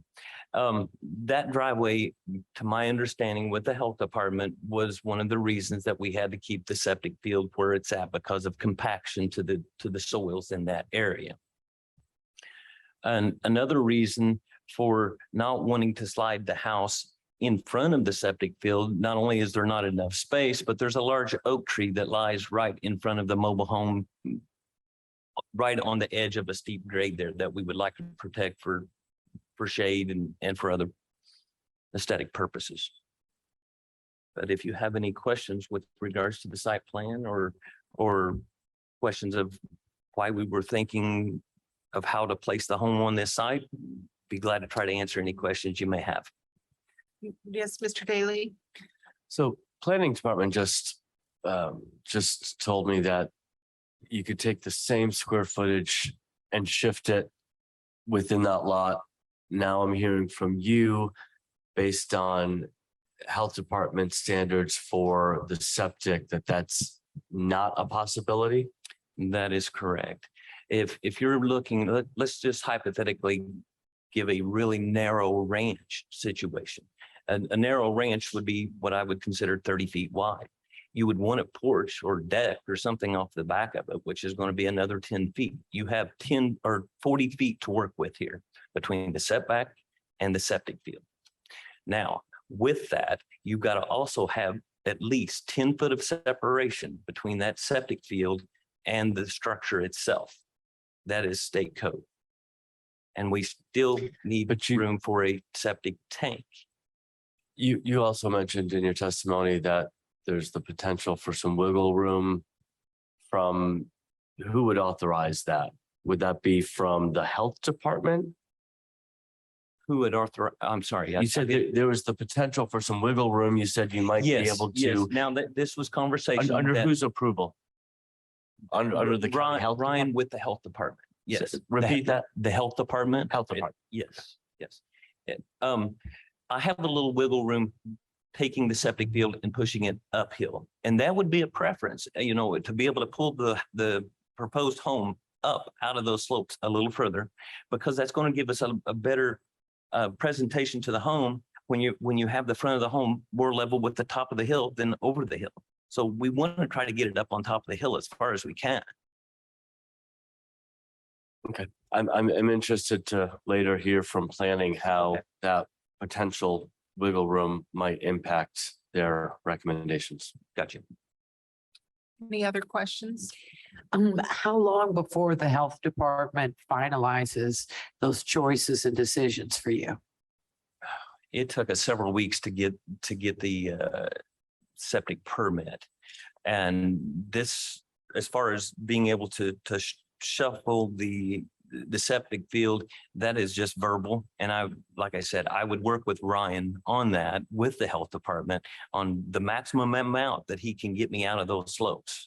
Because that's always been the paramount thing, is to try to stay out of the 15 and 18% slopes. Thank you. I just have one question of, would it, front yard setback help you out? Variance to the front yard setback help you out at all? Or Well, the power lines? The thing about the front yard setback, Margaret, is that if you look really closely here on this slope shaded map, this red area right here, it's approximately head high, and it's about a 2-to-1 slope. It's very steep. You would literally have to create a staircase down from the front of your house if you crowded that front yard setback. So Would it help out with the septic at all? I don't think that would help Okay. the septic, because my understanding is the compaction of where the driveway was at I in front see. of the mobile home. I see. Okay, thank you. Any other questions for Mr. Deckard? Let me see if I've got this. You're going to work, if you get some wiggle room granted by the health department, everything could be moved so it was less of a problem. Less of a problem. I don't think that there's any possible way that I could get it out of it. And I think that I might be able to move maybe 10, 15 feet, but 10, 15 feet's a lot better than where we're at now. Because then we could, we're probably looking at 25% of the home lying in, lying outside of the 15% slope. And if I can get it to 30% or even up to 50% out of that slope would be great. Right. Okay, thank you. Okay. Any other discussion or question from Board of members? If not, I'm going to open it up to the public. Are there members of the public who would like to speak in favor of this petition? If so, come to the podium, raise your virtual hand on Zoom, or press *9 on the telephone. Are there members of the public who would like to speak in opposition to this petition? If so, please make yourself known. Okay, so we come back to the board for further discussion and questions for the staff and an ultimate motion. Yes, Mr. Daly. Are you aware of the potential wiggle room, quote unquote, that might be allotted by the health department? And if so, how would that 10 or 15 feet that the petitioner described impact, influence your recommendation at this point? And of course, my rationale for asking this is, well, if this could change something, perhaps we could, instead of denying, we could table and get a confirmation, or I don't know if that is moot. Yeah, so when Daniel answered the question about redesign, we don't necessarily factor in a certain minimum size that it's promised to anyone in the county for building a single family home. So this septic field is sized, I believe, for 3 bedrooms and includes, as Eric mentioned, an attached garage, a deck, etc. So when Daniel mentioned that it could be redesigned, it could be a smaller ranch or some sort of linear configuration. But if Eric is able to move the septic system forward, that may get him out of the Eco 2, which is that red triangle highlighted. That Eco 2 line is right there.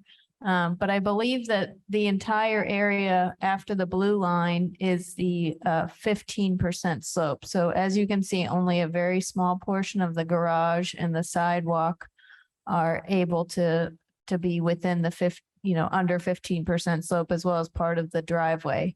I don't believe that they're utilizing the existing gravel driveway because, again, that leads to the existing mobile home.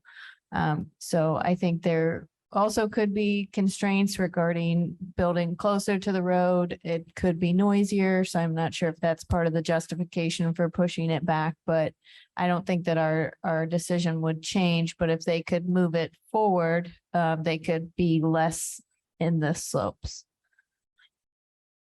Thank you. Mhm.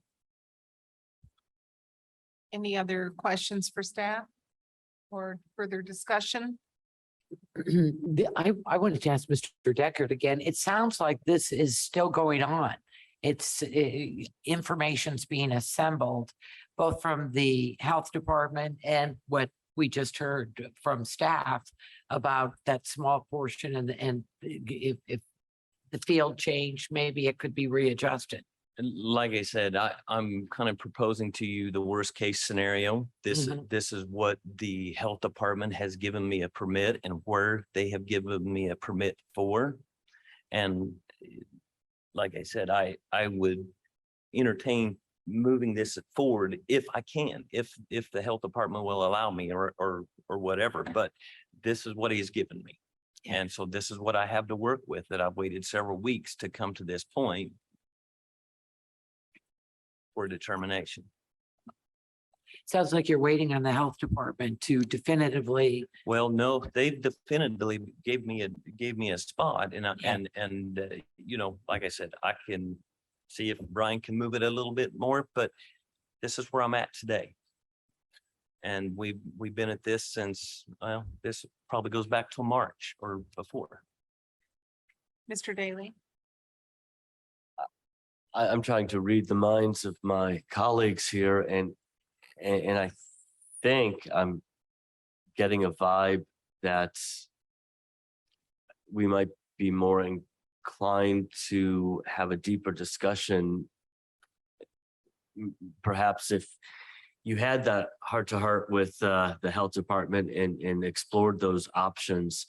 Planning department has really done their homework here, and I would like for you to be able to have this home, and I think I'm more inclined to make a decision based on if you could work some magic with the health department and come back. So I'm inclined to also suggest that we Continue. table this and come back for your own benefit. That's my thought. Is that a motion? To continue it, yes. To our next, I will second tabling. All right, I will turn that into an official motion that we table this. Before we do, what kind of timeline can you come back? Do you want 30? Do you want 60 days? I know. I mean, I would prefer to come back as soon as possible. Well, we don't want Like you. I said, if it was something that I could provide the board in writing from the health department, When if they you- can make a decision at an administrative meeting of sorts. When you come back, you're gonna need that definitive. So Mhm. 30 days suffice for 30 you? days will All right. suffice. I make a motion that we table this and continue it in 30 days. A second. sorry, Mr. Decker. Okay, thank Okay, so could you please call the roll?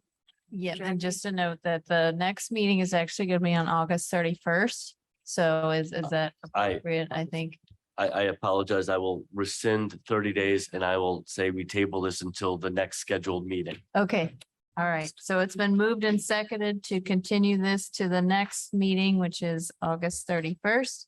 I'll call the roll. Guy Loftman, Yes. Dee Owens, Yes. Pamela Davidson, Yes. Margaret Clemens. Yes. Skip Daly. Yes. Okay, it's been continued by a vote of 5-0. Thank you very much, Mr. Deckard. Mr. Wisely, thank you for appearing before us. And okay, so we're moving on to the next case, and that is VAR 22-21, the Pena and Souders minimum lot side with the variance for 1 5-acre parcel in Benton Township North, section 35 at 8585 East Wilderness Trail. And this is Mr. Myers, but I think Tammy is going to be presenting this. If you would be so kind as to go over this with us. Sure. So this is also located on Lake Lemon. And they're requiring a minimum lot width. Looking at this shape of the parcel, it's got frontage along Lake Lemon. It's also in the site plan kind of shifted over. Don't entirely believe all of the parcel lines here. My arrow is kind of highlighting the home that we're discussing. The home and the garage were built in around 2000, and we recently allowed for a pole barn somewhere up in this part because it met the minimum lot width. But down in this part, it's only 134 feet, and the petitioner is wanting to do some additions.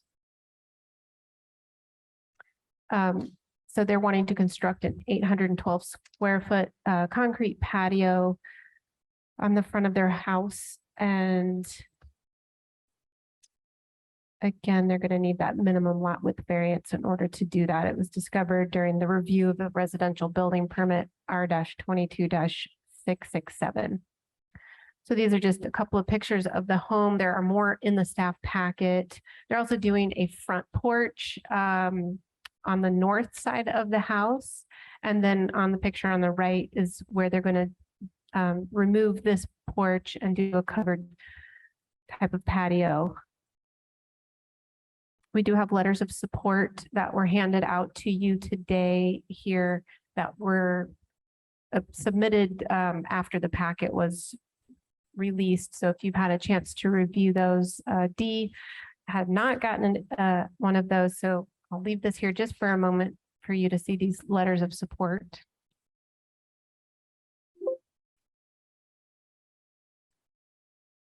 And then looking at their plot plan that they had, that was a certified plot plan. Again, we're delineating the floodplain here. Their porch is coming right up to the floodplain. I have done some additional review and have received additional information. So I'm pretty confident that their structure is going to meet base flood elevation and won't be just within the special flood hazard area. The black parts are also like the porch. Well, just above that is the porch expansion, another small expansion, and then this one. Staff recommends approval with conditions of variance request. Basically, because any new development or construction on this property must first receive the minimum lot width variance with the following two conditions. One is that prior to the start of construction, a licensed engineer or surveyor will clearly mark the construction limits with respect to the city of Bloomington's property lines, the base flood elevation contour 635.1 feet, and the tree conservation area for drip line protection for tree roots. Planning staff to inspect boundaries and installed erosion control measures prior to the start of construction. And condition number 2 is an as-built survey, including an elevation certificate, is required prior to certificate of occupancy release. Any questions? Does anyone have questions for staff? No. Okay, so if the petitioner is here and would like to speak, or the petitioner's representative? Hello. Are you Mr. Souders or Mr. Killian? I'm David Killian, Okay, Valerie and Great. Gail are back here. great. Okay, thank you. And if you would please, when you're finished signing in, raise your right hand.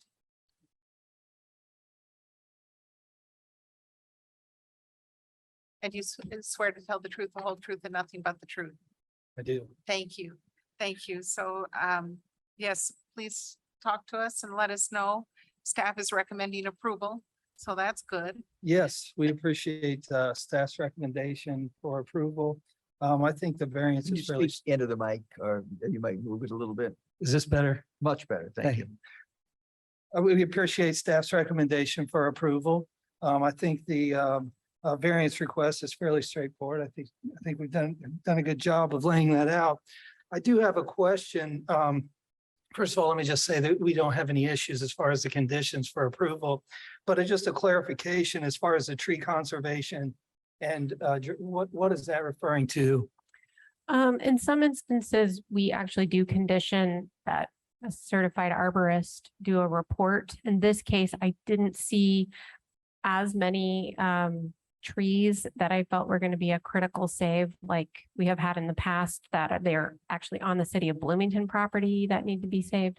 So in this case, like it's for your own consideration. We're asking you to consider your construction limits and preserve trees where you can along the shoreline of Lake Lemon.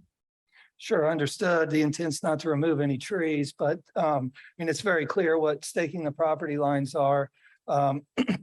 Excuse me, as built survey. I just don't know what we're supposed to stake whenever it comes to the trees and specifically the drip line of the trees. Yeah, you could consult a professional. Oftentimes I've heard that as far out as the branches come, that's about the extent of the root zone as well. And so take that into consideration. I'm familiar with the drip line. I guess I'm looking for a direction on what you're asking for in this condition to be staked. Right, I was not the planner that went onto this Okay. site, but I will be when I go and inspect the floodplain delineation. So if I need to make more comments at that time, I might, so. Okay. Okay. I think you mentioned there's support from the neighbors that all the adjacent neighbors, I believe, have commented and offered letters of support. Do you guys want to speak? I don't know that there's anything else unless you have any questions.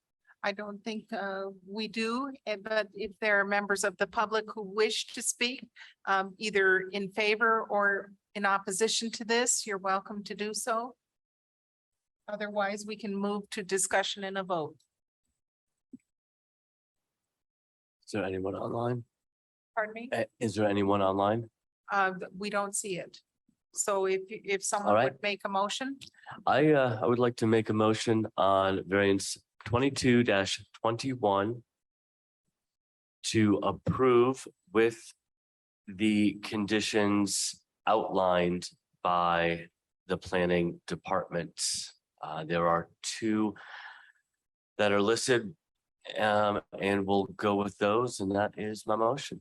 okay, is there a second? I will second that. Thank you. Okay, will you please call the roll? Okay, the vote has been to approve the minimum lot width variance from chapter 804 with the conditions stated in the staff report. I'll go ahead and call the roll. Pamela Davidson, Yes.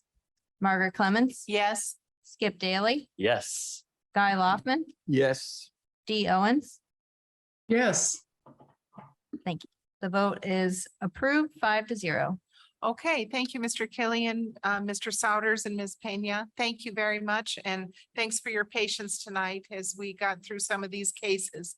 Okay, so we're moving on to the next case, which is number 12 on our agenda, VAR 22-22, Cars Farm Park landscaping variance to chapter 830, concerning 116.29 acre parcel in Van Buren Township at 5850 West Foster Curry Drive. And the owner is Monroe County Commissioners. And this is for Ms. Behrman, if you would present this to us. Sorry. Sure. So Karst Farm Park, hopefully you all have visited our local park. Site plan SIT 22-6 was submitted to the planning department. They're going to be doing a lot of ADA parking improvements. They're also going to be doing some drainage improvements to what I'm going to refer to as Lot I, which is this up here next to the dog park and basketball court. And also Lot G, they are planning to make a new paved parking lot here. And as a part of normally what we do with parking lots is we require specific landscaping requirements, interior landscaping, perimeter landscaping, bioretention. All of these is to kind of help with water quality, sun, shading issues, things like that of these impervious surfaces. And then I was just pointing out, we do have a lot of green space here and as well as some forested areas, just to kind of point that out. So Lot I, which is kind of just south of the dog park area, they'll be doing some improvements to this already existing paved lot, but they want to improve the drainage. They've been experiencing some flooding in some of those areas. And so the plan is to put a bioretention pond kind of in between the parking lot and some of the soccer fields. The landscaping required for a 2,240 square foot bioretention would require 8 trees, 30 shrubs, and 896 ferns, grasses, sedges, and perennials. They are proposing to reduce that amount and be 3 trees, 7 shrubs, and 475 of the other plants. Reason being that a lot of people will park at the parking lot and then want to maybe stay in their vehicle and watch their child play soccer. Makes sense. I have done that myself. Then we will get to Lot G, which is in the southwest corner. And Lot G is going to be a new parking lot. Usually, you know, we would require a lot more for this 14,000 square foot parking area. They're actually going to be going above and beyond with the required trees. So they're required to have 10, they're going to provide 13, but they want to forego the 106 shrubs and the 106 ferns, grasses, sedges, and plants, perennials. And again, we're looking at kind of a safety issue, whereas we do have this upper parking lot that looks down upon the splash pad. And again, the parks kind of thought that between the topography and some of the visibility issues that might occur between children and parents, that they wanted to reduce that amount. So with that, for VAR 22-22, staff recommends approval of the design standard variance from landscaping requirements for the reasoning of the need to increase visibility for the safety of parents and children utilizing the park. Okay, well, thank you. And I would then say that you're the petitioner, then that's the petitioner's presentation, because you are the assistant director, right? True, but we do have the applicant here, which is Andy. Is Andy in the house? We do have. Yes. Here. Oh, there he is. Okay. Well, first, let me ask of my colleagues here on the Board of Zoning Appeals, do you have questions for staff? No. Okay. And just keep in mind that the staff is recommending approval, and that means something to us. And so, sir, if you would like to make a presentation, please state your name and raise your right hand. And do you swear to tell the truth, the whole truth, and nothing but the truth? I do. And your name, sir? Andy Knust. Okay, Mr. Knust. It's nice to meet you virtually. I've seen your name before, but please, we look forward to hearing from you. Thank you. Yeah, my name is Andy Knust. I am a civil engineer with Bledsoe, Riggert, Cooper, and James, engineers and surveyors here in Bloomington. And we are working on behalf of Monroe County Parks and Recreation here, designing improvements to the parking lots and ADA pathways, ADA accessibility routes to the various improvements and amenities throughout the park. And in particular here, lots G and I need substantial improvements, and the variance largely relates to lot G on the southwest corner of the property, which is technically a new parking lot, and we would prefer to, have a little more freedom with the placement of landscaping around that parking lot, such that, the landscaping will mostly be on the south side of that parking lot to provide both shade for the parking lot along the south side and some screening up against the fence line with the fairgrounds to the south there. And considering that, the park, the Cars Farm Park has largely been developed over the years with a whole, a number of different parking lots, and such landscaping variances or landscaping requirements haven't really been applied throughout the parking lot in a consistent or applied throughout the parking lots in Cars Farm Park in a very consistent fashion. So we felt that, to be consistent with the other areas throughout the park, it would seem appropriate here to allow some flexibility with the landscaping in this new parking lot in the southwest corner. And also, as Tammy mentioned, for the rain garden, it's kind of in a centralized spot there, and it needs to be located there due to the topography and the drainage patterns. So the rain garden, that's a really good placement for the rain garden, but not necessarily a good placement for, tall trees that might inhibit sight lines around the basketball court and the soccer fields and so forth. So thank you for your consideration. If you have any questions, I'd be happy to answer them. It looks nice. It looks nice. Do members of the Board of Zoning Appeals have questions, or? No. We could go to questions from the public or comments in favor or in opposition to these variances. Is there any member of the public in person, online, or on phone who would like to speak in favor or opposition to these variances? Okay. Is there a motion? I will motion that variance 22-22, landscaping variance to chapter 830 be approved. Is there a second? Second. Okay, please call the roll. It's been moved and seconded to approve the landscaping variance VAR 22-22. A vote in favor is a vote to approve the variance. Margaret Clements. Yes. Skip Daly. Yes. Guy Lockman. Yes. Dee Owens. Yes. Pamela Davidson. Yes, and we love trees on a parking lot, shaded Yes. parking. That's great. I was glad to hear him say that. Yes, vote passes 5-0. Okay, thank you so much, Mr. Knust, and thank you, staff, for these thoughtful changes and for the thoughtful design. We're moving on now to item number 13, VAR 22-23, price setback variance to chapter 804 concerning a property at 7710 East Wildwood Drive. Mr. Brown, we're looking forward to hearing about this. Thank you. This variance request was triggered by a residential building permit R-22-350, which was filed with the purpose of adding, removing, and rebuilding a larger garage with a second floor and an interior remodel. The number of bedrooms will remain the same, with 2 of the 3 existing bedrooms repurposed.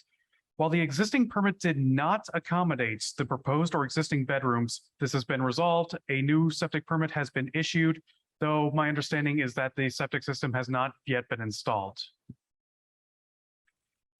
During the review process, it was found that an outdoor shower already on the property extends into the eastern setback line by approximately 6 inches. As a result, the property is pre-existing non-conforming under Chapter 803. You can see the structure in question on the right-hand picture. It's the structure with the 2 sort of swinging barn doors. That is an outdoor shower. If the variance is approved, the applicant will be able to proceed with R-22-350 as they intended. If the variance is denied, then the permit will not be able to proceed unless the outdoor shower structure is removed. And we recommend approval with two conditions of the variance, as the amount of encroachment into the setback is fairly minor. The two conditions are as follows.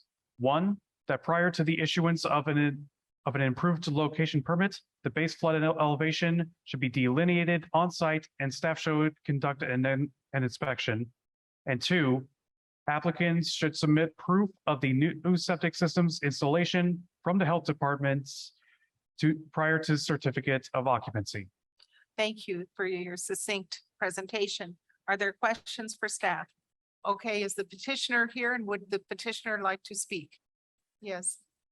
Please sign in, state your name and raise your right hand.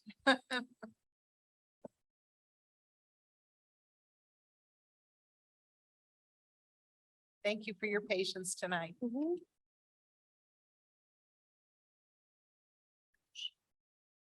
Sorry.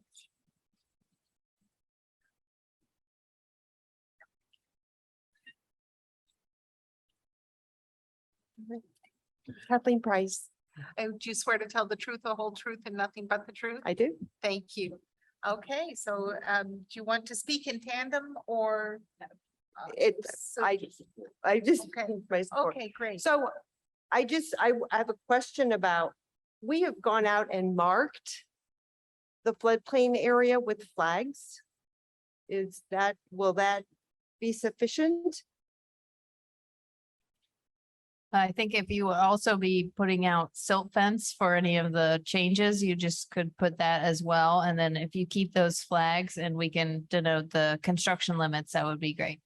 Okay, well, yeah, and the construction of the septic won't be in, I think, late August to September.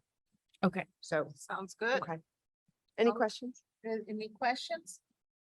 I don't think so. And is there any member of the public who would like to speak in favor of or in opposition to this petition? Okay, we don't see anyone. We move back to the board for a motion and I will motion that we approve variance 22-23, the side setback variance with the conditions outlined in the staff packet. Second, okay.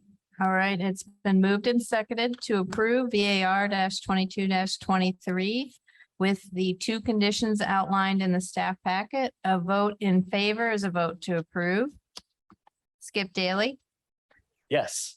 Guy Loftman, Yes. Dee Owens, yes. Pamela Davidson, Yes. Margaret Clements. Yes. Motion carries 5-0. Thank you so much for coming and speaking with us tonight and seeking this variance. Yeah, that looks good. Okay, so we're going to move on to item number 14, VAR 22-24, the nickel minimum lot size variance for a 1 acre parcel in Bloomington Township at 2225 East Mel Curry Road. Tammy, if you would please Yep. present that to us. Filling in for Drew again. All right, so we have a 1.25 acre lot. This is zoned Ag RR, so it requires 2.5 acres to develop. They are proposing a 384-foot addition to the front of the home. So you can see kind of the front of the home in this photo here. There was some damage to it. I believe their letter says some termite damage. So they're going to be kind of doing a renovation and then bumping out the front. All the setbacks will be in compliance. It's been otherwise reviewed under permit R-22692. And this was the site plan that was submitted. I would call this a plot plan, not a certified one necessarily, but not required for an addition as this. And with that, staff recommends approval of the variance request because any new development or construction on this property must first receive a minimum lot size variance. Okay, thank you very much. Does anyone have questions for staff? Not I. Okay, is the petitioner here and would the petitioner like to speak to us or address us? or we move on to public comment in favor or in opposition of this request? And if not, we come back for a motion and the roll call. Motion second and a roll call. I move in variance 22-24 approval with the conditions set forth by the staff. I second that. Okay, it's been moved and seconded to approve VAR 22-24. A vote in favor is a vote to approve. Guy Loftman, Yes. Dee Owens, Yes. Pamela Davidson, Yes. Margaret Clemens. Yes. Skip Daly. Yes. Motion carries 5-0. Okay, great. Thank you. And item number 15 has been continued by the petitioner. And now we move on to item 16, VAR 22-27, Laux front yard setback variance to chapter 804 concerning 19.21 acre parcel in Polk Township at 7845 East Chandler Road. And Ms. Crecelius, if you would be so kind as to go over this with us. Yes, I will. Just one moment. Okay. Thank you.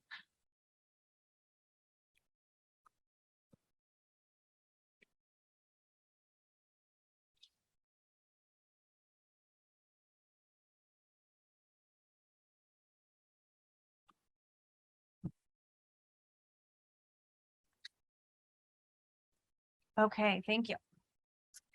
So the petitioner is requesting a variance from the front setback requirement of 25 feet from chapter 804. So the petitioner has applied for a residential accessory structure for a stick-built carport-like structure that would be 30 by 40 feet. So they're proposing that the structure be located 15 feet from the property boundaries, so an encroachment into the required setback of 10 feet. The property is developed with a single-family residential home. Let's see. So the site plan that they've provided with their residential building permit shows the current existing home, the proposed new building on the bottom left, and the location of their septic tank along with the setbacks. So bottom right is just an illustration of that stick-built carport. So this is a staff-made photo. The elevate property boundary is clearly off in this area, so the rough approximation from their drawing is the thicker blue line to the south. So there is kind of a line of pine trees. They already have a gravel area with a raised gravel pad that's about 15 feet from the property boundary.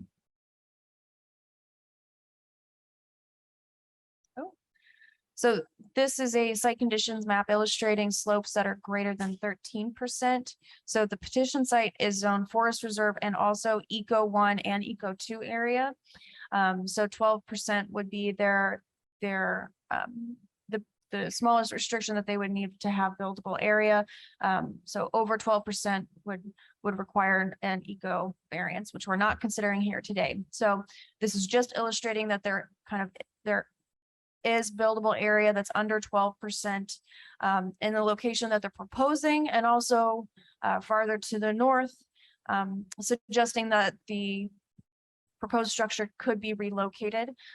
So the petitioners already have and put down a gravel pad, although inconvenient, the slopes do kind of show that there are alternative areas that the structure could be built on.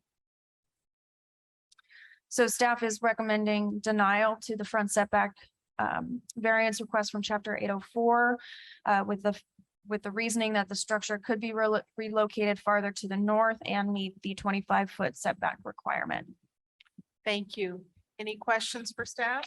I have a question. You said on page 96, when we were looking at the photo from above, is it in a tree line, did you say? Right here, this photo. That is, would you explain that again? Yeah, so this photo and this one, they're both they're both aerial imagery that's pulled from our parcel boundary. It's either shown on Elevate or accessed when you overlay a perfectly, geometric layer on top of aerial imagery. It's not always accurate as to where that line is shown. So in both of these images, that it appears that their property boundary it's displayed farther north to where it actually is. So they did have this area survey, they have their property boundary marked. And so this photo, the thicker blue line is just an approximation as to where their actual property boundary is. And in this photo, it's the yellow line is their actual approximate boundary. Thank you. Yes, Mr. Daly. You're just reading my mind at this Yes. point. I'm trying to understand. So your recommendation for denial is not based on a public safety or an environmental or a nuisance concern as much as it could be pushed back to fit the 25-foot setback. Is that correct? Yes, it is. Okay. Thank you. Okay, those are good questions. And so I'd like to ask the petitioner or the petitioner's representative if they would like to speak with us about this. Are they there? I do not recognize any of the names under participants on Zoom. So if there is someone attending via Zoom, please raise your hand if you'd like, if you're the petitioner, the petitioner's representative, and would like to speak to us about this. Okay. Then we come for public discussion. Is there anyone here in the public who is in favor or opposed to this petition? Mr. Carmen, I just, we are speaking about, I don't know if you're here for Mr. John Laux? No, Okay, okay. So is there a member of the public who would like to speak in favor or in opposition to this setback request? Okay, so back to the public or to us, I mean. Yes, Ann? Well, there are always issues, so I just double checked. I did send them the meeting information. The petitioner, I'm a little surprised that they're not present. They have been fairly involved throughout this whole time. Is it something we should continue? Why don't I motion Yes, to continue continue. to the next, would planning have an opposition to this being continued? I would have no opposition. Because you're shocked right now that they're not present. I think that they would probably have comment on this. Yeah, and they've been happy to apply for the variance. They knew that this was coming, so it is surprising they might have missed this in their calendar. Yes. Should I recommend, I motion that we give them the benefit of the doubt and continue this. I'd like to hear from them and Yes. so I motion that we continue this to the next meeting. I second. Okay, great. Would you please call the roll? It's been motioned and seconded to continue VAR 22-27 Lux front yard setback to chapter 804. A vote in favor is a vote to continue. Dee Owens, Yes. Pamela Davidson, Yes. Margaret Clemens. Yes. Skip Daly, Yes. Guy Loftman. Yes. Okay, the vote is 5-0 to continue. Yeah, Jackie, you might say Okay, amend that we're on to continue item to- 17. Sure. It's On- continued to the next meeting, that August was- 31st. Pardon me? August 31st. Yeah. Oh, I was talking about the one you just voted on. Dave wanted me to confirm what meeting date it was. Okay. So we're moving on to item 17, right? Correct, yes. VAR 22-28 Grove Buildable Area Variance to Chapter 804 for a 10-acre parcel in Indian Creek Township at 8223 South Rockport Road. And Ms. Crecelius, if you would be so kind as to tell us about this. That's a nice house.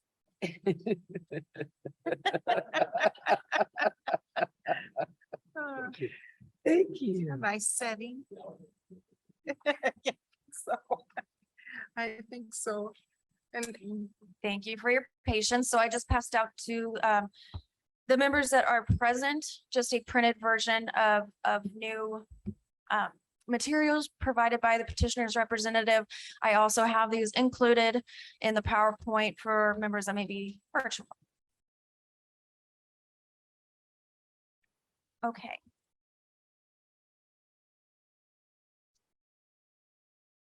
So this petition request is a variance request from the buildable area requirement of chapter 804. The petitioner, Mr. Grove, is being represented tonight by Mr. Carmen. So the property is located off of South Rockport Road in Indian Creek Township, section 15. The property is zoned agricultural rural reserve, and its current use is as a single family residence.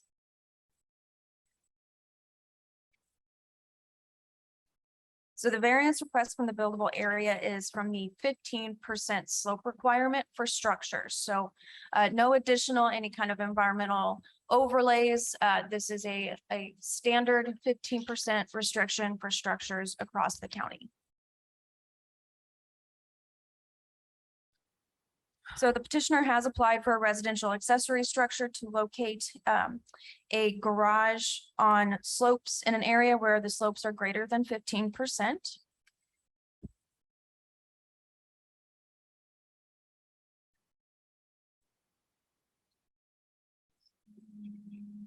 The site does contain a location that meets the requirement of the ordinance, but would result in the removal of multiple trees. The proposed location by the petitioner may result in drainage issues for the petitioner's dwelling and would require the removal of multiple trees. So the petitioner's representative states that the other buildable area on the site is also the location of the septic system. They have provided more information with that site plan where they go into more detail of where the septic location is. It's more information from the very first site plan that was provided with the residential accessory structure permit. So this is a very rough geo-reference map where the location of the home and the proposed structures are correct in relation to the property boundary and the slope. The gravel drive looks a little skewed because the gravel drive doesn't quite represent the actual shape of it. But using the house and the property boundaries, this is fairly accurate, at least for, estimating the approximate areas of buildable area and non-buildable area. So the proposed location by the petitioner is the red box, and just an alternative area of the same shape and size would be illustrated as a black box. So when you come down the petitioner's driveway, it curves to the right. If you look directly straight, this would be looking past the driveway onto the buildable area. The septic field would be located farther back in this field as you look into it. So 3 letters of support were submitted by the petitioner. The petitioner's representative also included 4 different exhibits with the original submission.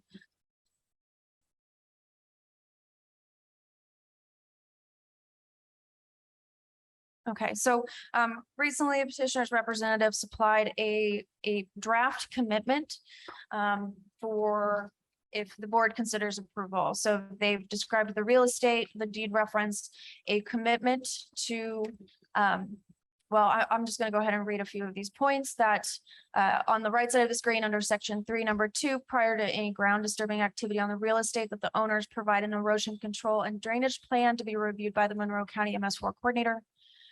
That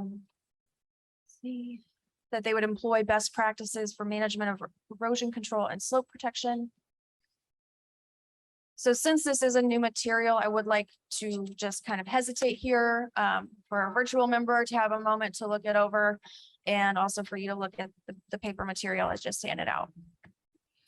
I do have my hand up. Is this an appropriate time to ask a question? yes, you can ask a question. I saw your hand, but go ahead, Dee. Okay, thank you very much. as I read through this material, the question that I wrote down in my paper is, where is the septic tank? Is it under the black box or is it not?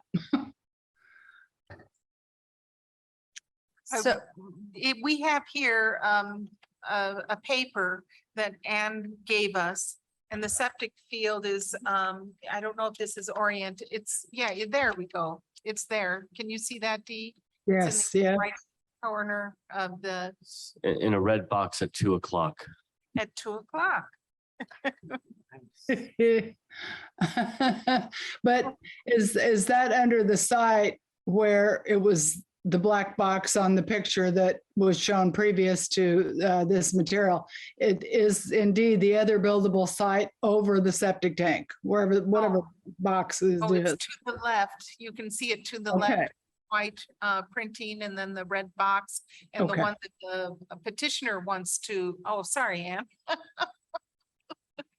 Sorry. You can just take over. It's fine. Okay. Is the green box over there on the left? Yeah, it's a little faded. So under their new proposed site plan, or at least their kind of response, the kind of faint green box is the proposed location on the left side of the house. So that area is sloped. So the farthest to the right, where Skip said the 2 p.m. is the estimation of the septic field. And the red box in the middle is where they're trying to depict my approximation of an alternative site that would meet buildable area. Okay, yeah, I can see that now. Okay, very good. Thank you. Thank you. Yeah. So Anne, if you would like to give us your recommendation.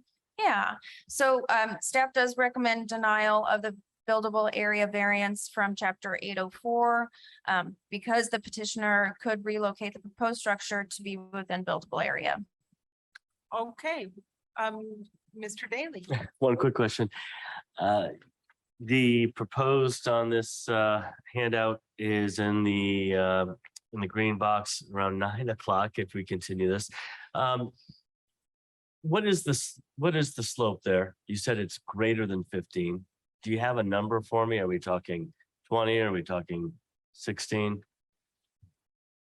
How drastic of a request is this? You know, I don't know off the top of my head. The map that was created was just to depict areas that are greater than 15%, anything. So Perhaps the petitioner can address that. Okay, any other questions for staff? If not, Mr. Park, Mr. Carmen. I Mike- keep wanting to call you Mr. Parker. That happens frequently. Mike Carmen, representing petitioner Damian Grove, who is here. Just to orient you on what is being shown down lower left-hand corner, you see the blue, that'll be the property corner. That's his parents' property. Parents bought that and this area also, the larger, the whole thing in 1977. So it's been family property since then. They still reside there and they are one of the 3 letters of support. Damian bought this property from his parents in 2001. So again, perpetuating what is family property since 1977, and he would like to stay there. We actually disagree that the site that Ann has identified is an appropriate site. If it meets slope requirements, it's pretty tight. And then the question is raised, just what is it? If you have, one of the showings earlier showed basically the contour lines, and it's a pretty steady, gradual slope. I mean, if this is less than 15, it just barely makes it. Other areas are just over 15. It just, the whole side there is a pretty general, even slope on it. But there you see the contour lines, how consistent they are of spacing. That tells you it's a very even slope down. And so this area that she's showing as meets it, where's our construction room? Where do we trench the drain line? Where do we trench the electric to get it to the building, if not into slope areas? That may be a footprint that barely makes the slope area, but it doesn't leave you any room to do any work that you're not into slope areas anyway, which still require variance to do that activity in the slope. So the site actually doesn't work for other reasons, which is why we, Damian put together this drawing. And if you could switch to that one. So these are characteristics of what's there now and why the site he selected we believe to be more appropriate. The utility connection you see in the upper left-hand corner, it's easy access to that. If we go to the alternate site, as has been suggested, we're going to bury the lines, which is what you want anyway. The line we buried, so we're going to have to trench it and go under the driveway to get to the alternate site from the electric connection. Access to the water is right there. You can see that one up in the upper left-hand corner as well. Same thing. If we access the water on the alternate site, we have to trench and go under the driveway to get there. What is not obvious from the photograph, but Damien's tried to label there, that area just to the east of the driveway is much more severely sloped. There's a significant amount of fill and to bring the grade up to have a driveway connection to the east side to the alternate site. We have a much easier and much less drastic operation for the driveway connection to the west side of that. The proposed location is an infill. It nestles this structure inside, from a slope perspective, inside the driveway and his residence, because that slope is like pretty constant eastward. And so to the extent that there's an issue of any concern for erosion control and drainage from this site, where's it go? It goes to his driveway and it goes to his house. And that we're not going to let that happen, but that's the reality of it. It's nestled inside to the upwards from the house and the driveway. It is hard to see on the septic tank itself. It's just really, I describe it kind of northeast off of north and just slightly east of the structure there. So that's the tank, and then the pipes out to the field. Everything he's done on this property is permitted, and didn't raise any questions, but it is permitted. The building permit for the house, septic permit before any work was done. The commitment regarding erosion control measures and protection, with the exception of reference to the MS4 coordinator, is what Mr. Grove did anyway, without anybody telling him he had to. That's the way he built this house. That's the way he did the work for the driveway, that he did protective measures for erosion control just because it's the right thing to do, and he will do it again, but we're put in the form of commitment for you, so you have that assurance. The site as selected, the roof will have gutters, eaves, downspouts on it, and that will be piped. Down here at the bottom, you see existing French drains. The drainage off the roof will not be across the open ground. It will be piped off the gutters down to this French drain, and then that carries to the pond you see here on the right side of that white area is a detention pond that has been created on the site years ago. So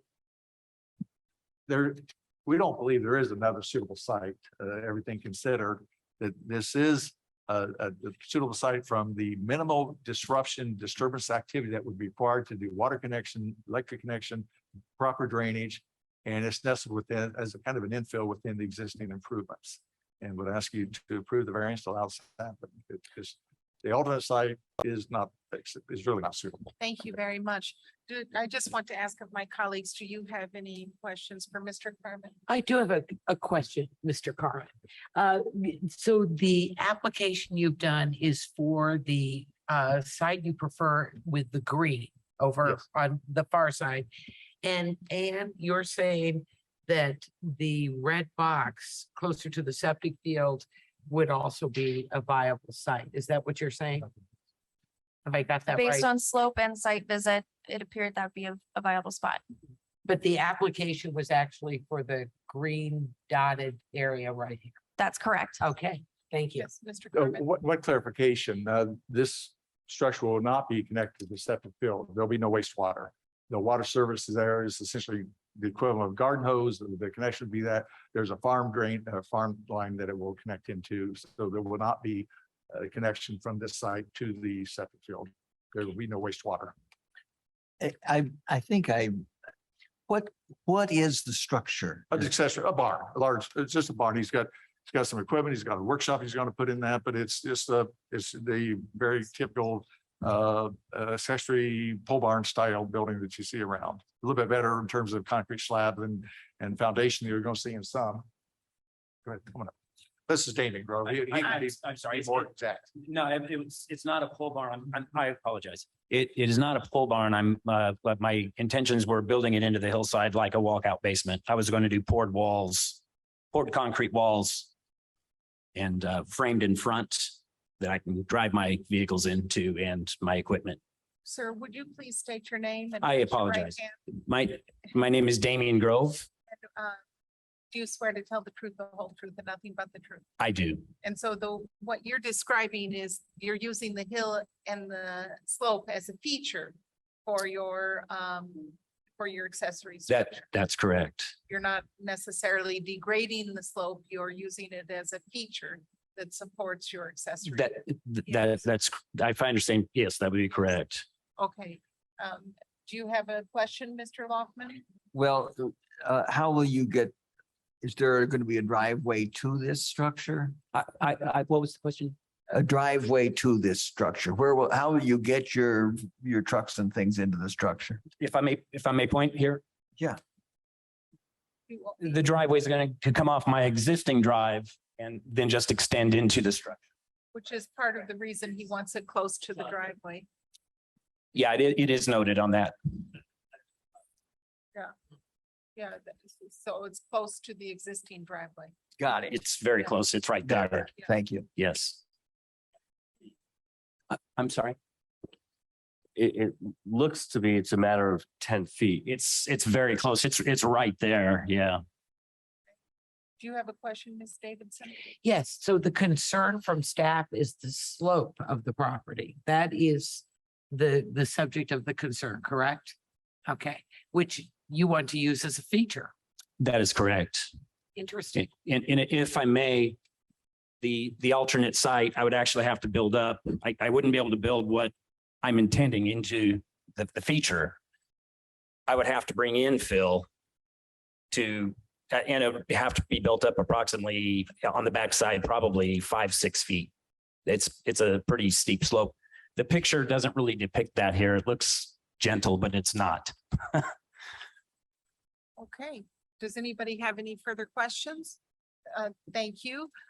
Thank you. To open this up to the public, are there people who would like to speak in favor or in opposition to this petition? I don't see anyone. I move it back to the board for further discussion and or a motion. Well, I'm not quite ready to make a motion. There seems to be a factual dispute between as to whether this alternate site would be would not require a slope variance. And the staff hasn't been able to tell us what the slope is on this site. And so based upon what I've heard today by the petitioner and the petitioner's representative, in my opinion, that nothing that they're proposing would be injurious to the public health, safety, and welfare of the community, that they actually may be acting with more ethos to the conservation of the land around them, number one. Number two, that the approval, including any of the conditions, will not adversely affect the value of their property or the surrounding properties in any adverse manner. And that the approval, if we were to give one, including any conditions or commitments deemed appropriate, is the minimum variance necessary to eliminate practical difficulties. And he's discussed practical difficulties with regard to the utility hookup, the location to the driveway. And so in my opinion, and this is just me speaking, I would be in support of this variance. You know, because it seems to meet all three of the criteria for exception. But go for it and tell me where I'm wrong. Well, my question is, there's the red proposed, the staff proposed alternate site. Yes. And the staff is saying that would not require a slope variance, if I understand it, whereas we are being asked to allow a slope variance. Am I correct? We're being asked to allow a slope variance, and you think the red box site, the alternate site, wouldn't require a slope variance. Is that right? That's correct. My question was, when we heard Mr. Carmen say 15 feet, 16 feet, it's right in the territory, but you're not exactly sure in terms of the measurement yourself, except generally, but it's close. Is it close? You know, I can get a pretty good approximation of that if I have a few minutes. If anybody else has a different question, I can look that up. Pretty Did much you right now. have any questions? No, I don't. I think the questions I would have been asked as usual, my colleagues, the very bright colleagues are asking. So I'm just listening in. Thanks. It seems to me that all things considered, that their proposal is the best idea for the project on that land, you know, and the location for it because of the, you know, they don't have to disturb as much by hooking it up to water. They don't have to disturb as much to hook it up to the electrical. And so, yes, Skip. I'm prepared to go ahead and make a motion, as I'm not seeing a significant negative environmental impact.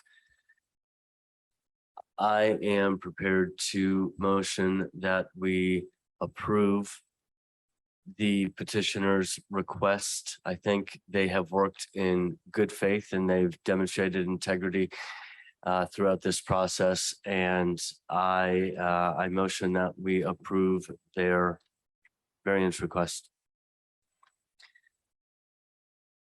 which is variance 22-28.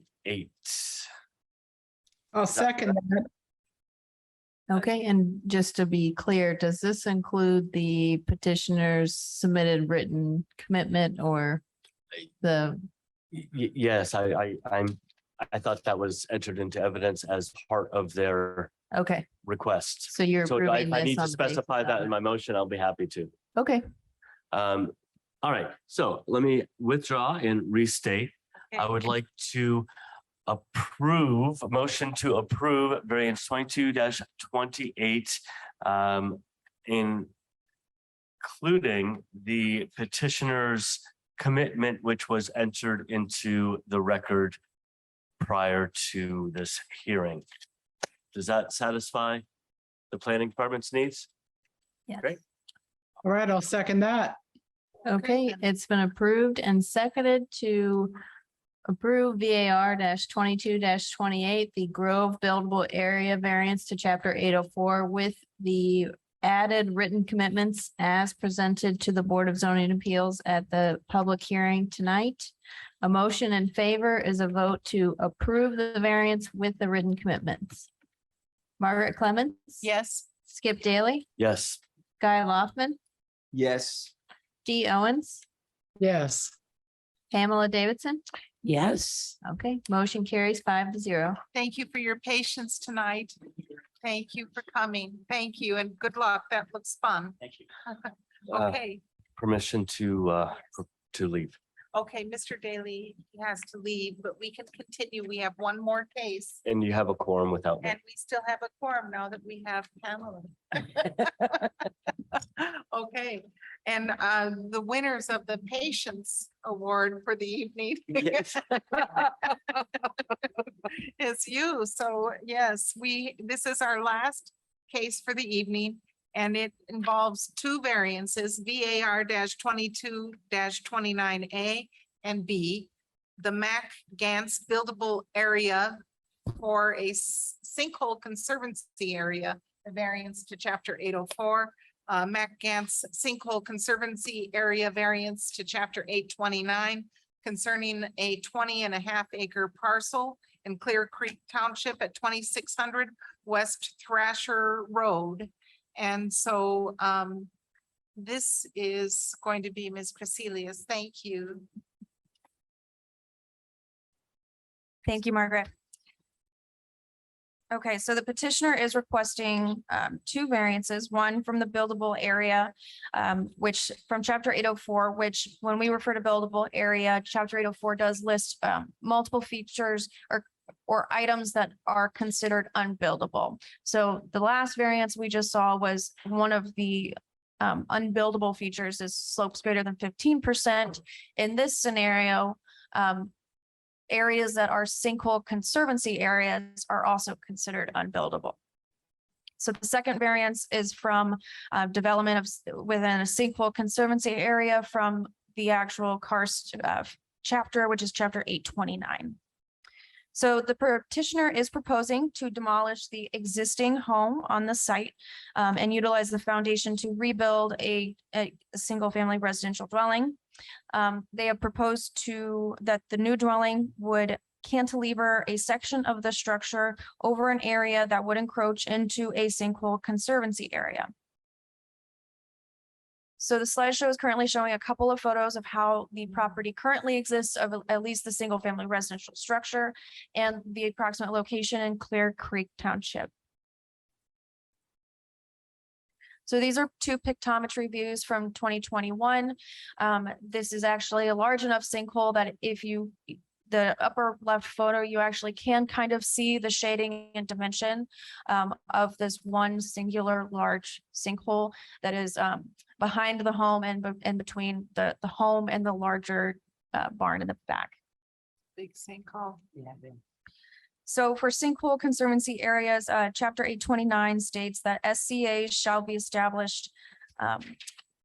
Sorry, wrong section. So for all sinkholes greater than 1/4 acre in size, that the sinkhole conservancy area shall at minimum encompass all of the area within 50 feet of the post-development sinkhole flooding area, which is determined by which is determined by 829-6, or all of the area within 25 feet of the sinkhole, whichever is less.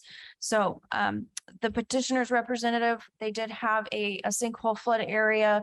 They did have that area identified and calculated by Abram Moss Design Group, and that was reviewed by our stormwater coordinator, who agreed with the calculation of that drainage area. So the max flood elevation is shown in a darker, thicker black line, where the sinkhole conservancy area is shown in the dotted line surrounding it. So you can just barely kind of see the proposed footprint of the structure and the encroachment outlined on the bottom left. So this is the provided site plan of how the house currently exists. So as you can see, pretty large sinkhole behind the house. The single family residence has an existing detached garage, a few sheds, and that existing agricultural barn in the back.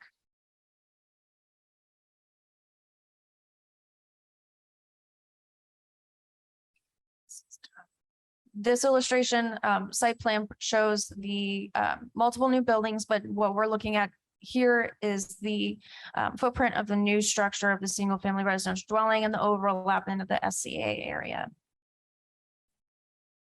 So a few photos from when staff visited the site. So the home is currently vacant.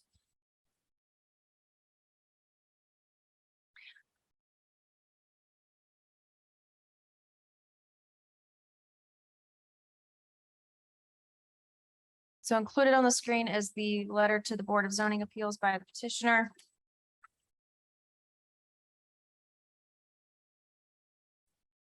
So staff has found that there's plenty of buildable area on the site. We have found no reason why the petition site could be redesigned to be located within the buildable area and outside of the sinkhole conservancy area. So the proposed home is approximately 3,000 square feet with a small area where the petitioner would be proposing an encroachment. They're stating that the encroachment would not disturb the SCA despite active construction if this was approved. So staff is recommending denial for both variances with the idea that the proposed addition could be redesigned to meet both of these standards.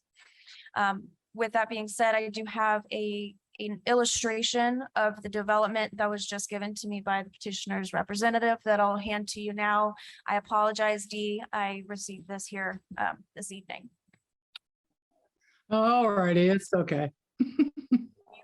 Have any members of the Thank you. Board of Zoning Appeals have any questions for staff? So this corner of the home is going to be cantilevered over that sinkhole conservancy area, and it will not actually be built on the sinkhole conservancy area. It's going to be suspended above it. Is that true? That's correct. That was their proposed redesign to getting the calculated drainage details from Abram Moss Design Group. I see. Margaret, can you do me a favor and turn your sheet around and see if the camera can have Dee see it? D. Dee, So are you this able- is the corner of the property that hangs over the ground. Corner of the building. Yes. Of the Yeah, proposed. is that different than what's in the packet? Because I've read everything in the packet and I saw what I thought was the problem. Yeah. This You is just gotta- new. This is new. Okay, okay, It was not in the packet, Dee. We received it tonight. It's okay. correct. So Yeah, it's that's helping. Oh, yeah, yeah. this Okay, area thank you. here. Good. Thank you. I see it. Yeah. Okay. Okay. All right. Sinkholes are a little sacred for me. And I think it's an interesting concept to not have construction in it. And I'm trying to think, why is it that I mean, I know why is it the construction within the sinkhole areas is a problem? Sorry. My son from California. Oh, we're Talk to him sorry. later. Oh,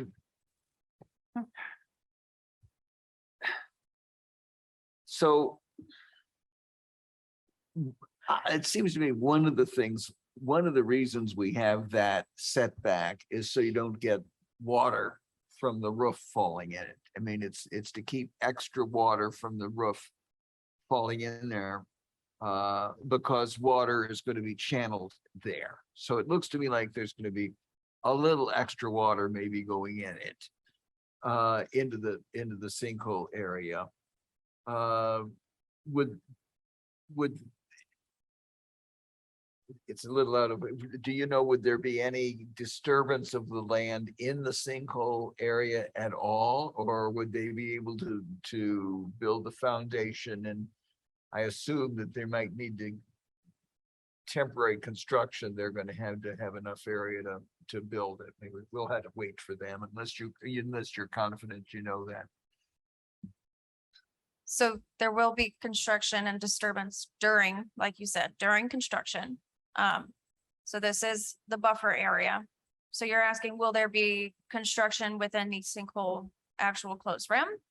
No, I'm saying in the buffer area, will there be construction? They've got this cantilevered, so there's no.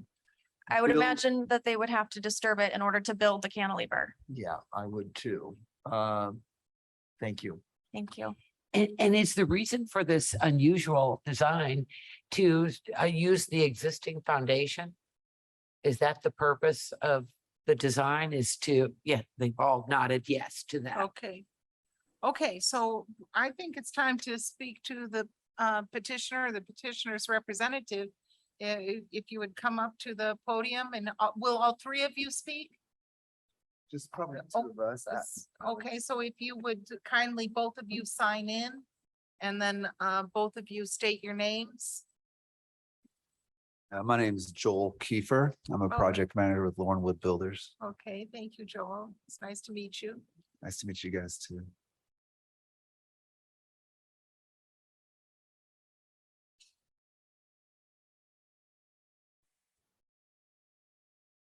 Hello, my name is Ernesto Castaneda. I'm one of the architects who is working on this project. Oh, it's nice to meet you. Please sign in and I didn't catch your name because of what Ernesto. Ernesto. Ernesto Thank you, Castaneda, Mr. yes. Ernesto. Thank you.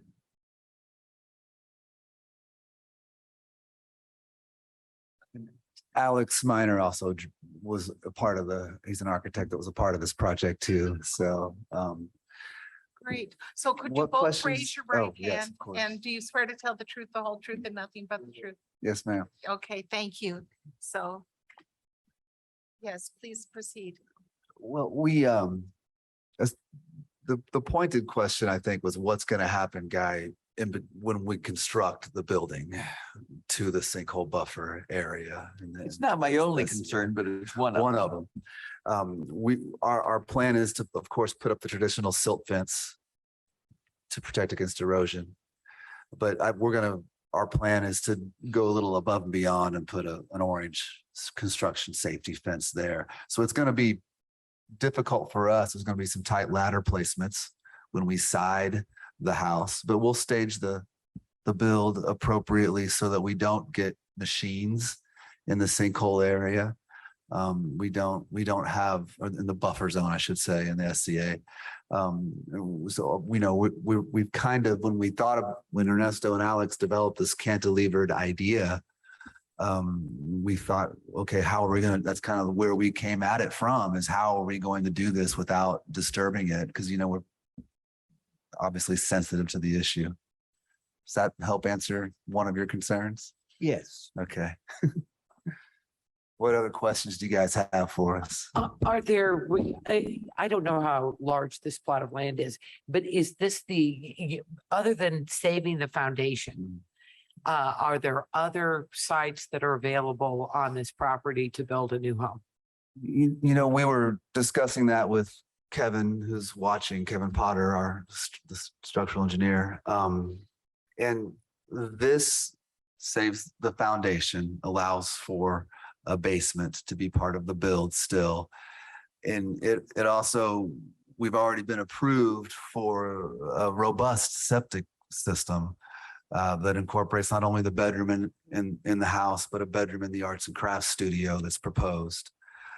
We have not applied for a building permit yet because once we did the sinkhole calculation, we realized that as it's designed, we were getting close. So we did the calculations with Ms. Moss and with Kevin, and it certainly fits the property and fits the homestead best, no question.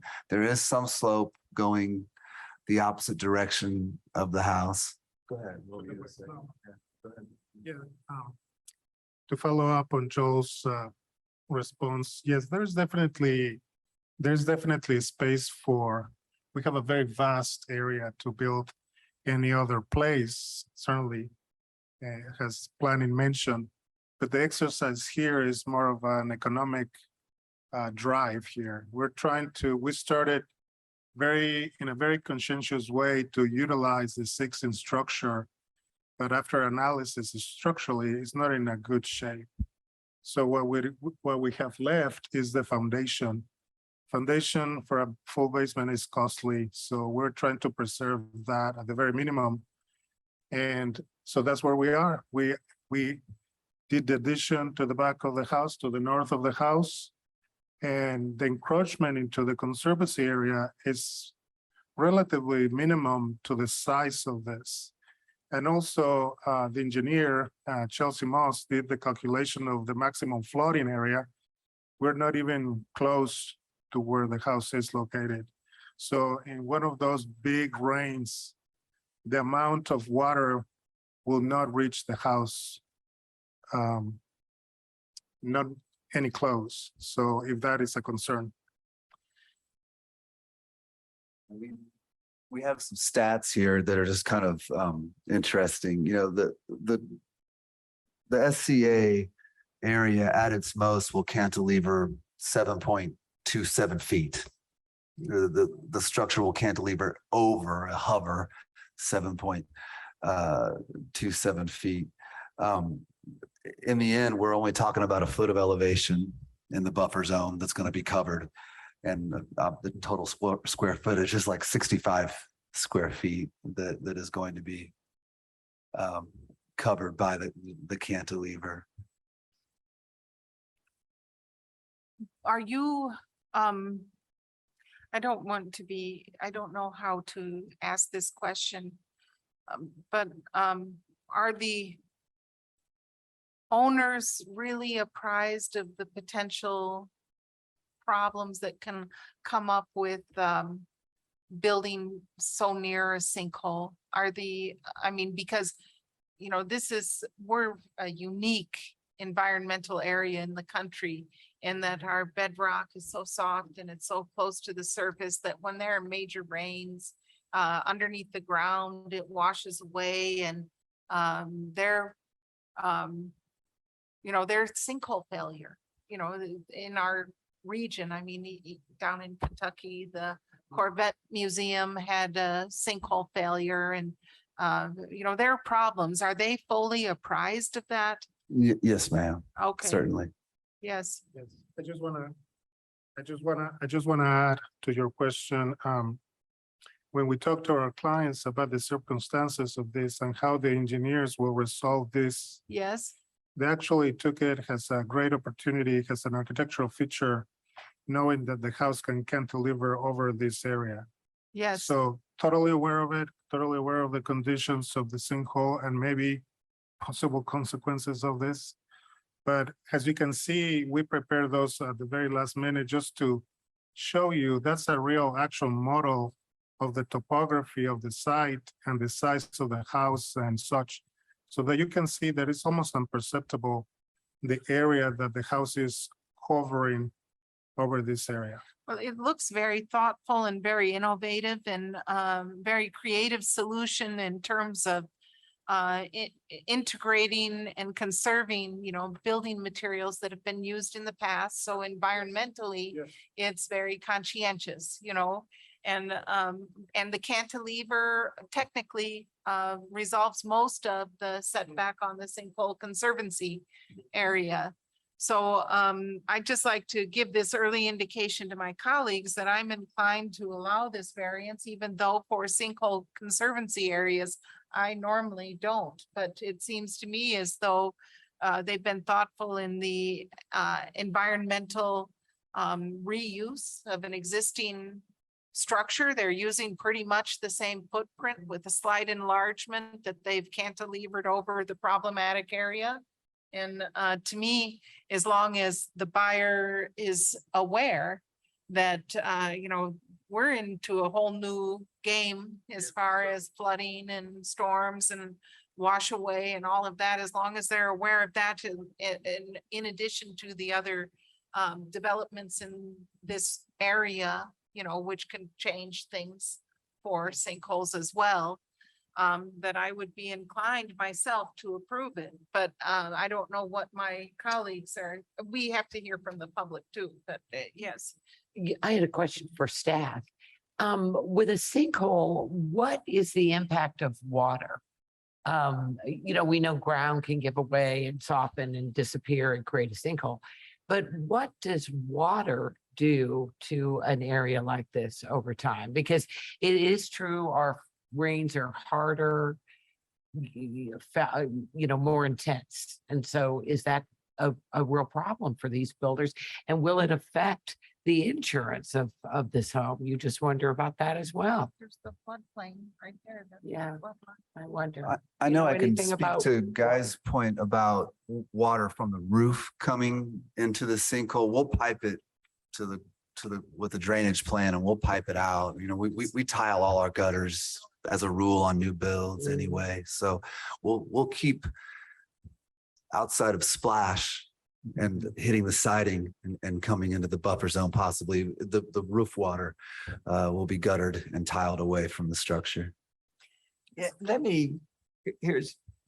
there is an existing foundation and you want to reuse it. Does the existing foundation have that angle that the cantilever extends over? It's sort of odd for a foundation not to be rectangular. No. The existing foundation is just this a lower red rectangle that you can see there. The addition is the small square added to the rectangle to the north. So as a point of clarification, the existing home is a little larger than 2,000 square feet. The proposed home is about 3,000 square feet in the area where, if you look on your screen, this is the existing footprint. So currently the house, if it was built today, this footprint would be in compliance with the standard that we're looking at. The proposed area that we are talking about that would encroach, this area would be a new foundation. There is no foundation there. So the addition would be a new foundation. That's correct. Yeah, we have talked to, So you're saving the existing foundation, adding some more. yes. Okay, is there any reason you couldn't just move in the other direction? Certainly we can move it, but the programming for the house kind of is dictating how the shape of the house is. Coincidentally, where the encroachment happens, that's where the mother-in-law will be having her bedroom. So everybody's aware, of the conditions. We're relying on our structural engineer, Kevin Potter, who gave us basically the okay that we can do this architectural feature of the house to allow us to cantilever over the conservation area. And we may be understating a little bit of how, I know we've got 20 some acres and that seems like a lot, but if you take a look at this map here, I mean, our approved septic field, we've got our main pipe going all the way back to behind the arts and crafts building.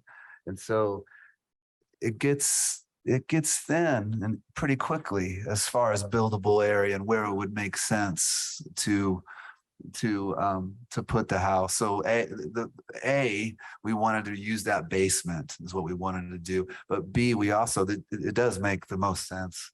And one other point that is interesting is that garage shows no structural failure at all. And it's a long time ago, it was built in the SCA, right? And I'm sure the SCA wasn't even around, right? Probably. And when that garage was built, but it's got a retaining wall and a kind of a built up parking area, and it shows no sign of failure, just anecdotally. But I don't know if north is north here. Okay. If it was moved, see, west 7.27 feet, then it wouldn't encroach at all. Is that right? If it was designed so that wall and that wouldn't interfere with the basement if you just move that wall. I know it's would take redesign, but we'd redesign and we'd lose some basement square footage and have to add some basement square footage. But you could still reutilize the current foundation. We would try, certainly. Yeah. When you start hacking into it though, we worry about the ramifications of not being able to use it cleanly as the square that it is right now. I guess I don't have a really good idea exactly where I haven't understood yet where the existing foundation is with relation to this. Right. There's the entrance. That's the entrance to the basement right there. Exterior entrance. Okay. And this here is the current basement as it is dug. Okay, and okay, I think I get it now. Okay, I get it now.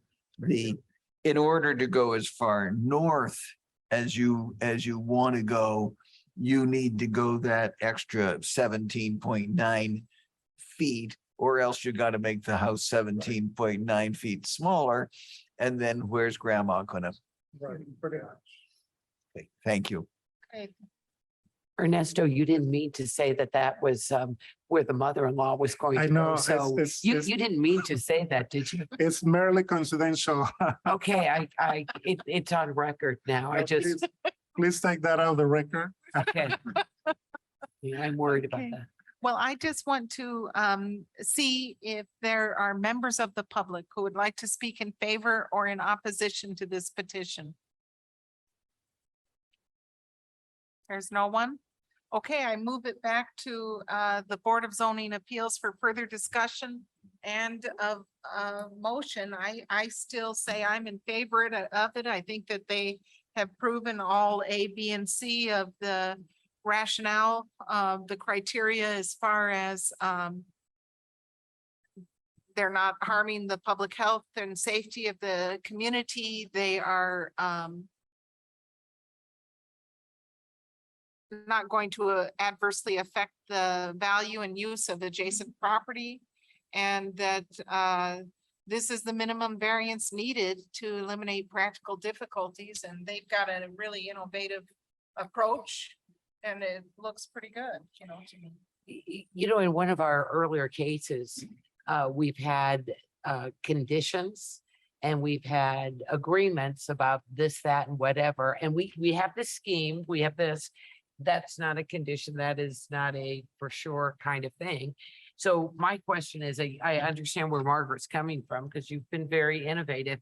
But what kind of assurances would make us comfortable to make sure you said you aren't going to bring machinery, you are going to take care of diverting water from the property, things like that? Would that be a good solution to work on a few conditions to make sure it's as it's been presented to us? Yeah, Would that be a good idea? I think it's very innovative, but it's not binding. And, I guess we've been continuing things left and right here a little bit, but I would, if you all would feel comfortable, I would like to continue the final decision until we have binding commitments that you're not just going to build oh, never mind, that was a hassle. Because nothing would stop that. We'll be under the, the purview of the building department. We'll have all our foundation inspections, our footer inspections. I know, but framing I don't see inspections. anything forcing you. Once we say go ahead, you can have the foundation right in there, unless you have a binding commitment that says there will be no construction, no construction in that. So I am not comfortable approving it without written commitments. And you don't have that today. So I would vote no today, but Okay. I would be willing to continue it so you all can come up with. We could make a motion subject to conditions. I mean, we could do that, Right. like, for instance, Yeah. subject to the cantilever. We certainly are open to any Yes. recommendations. We want to implement any measures that are within our reach possible to preserve, the conservation. That's all we want. We want to move this project forward. Thank you.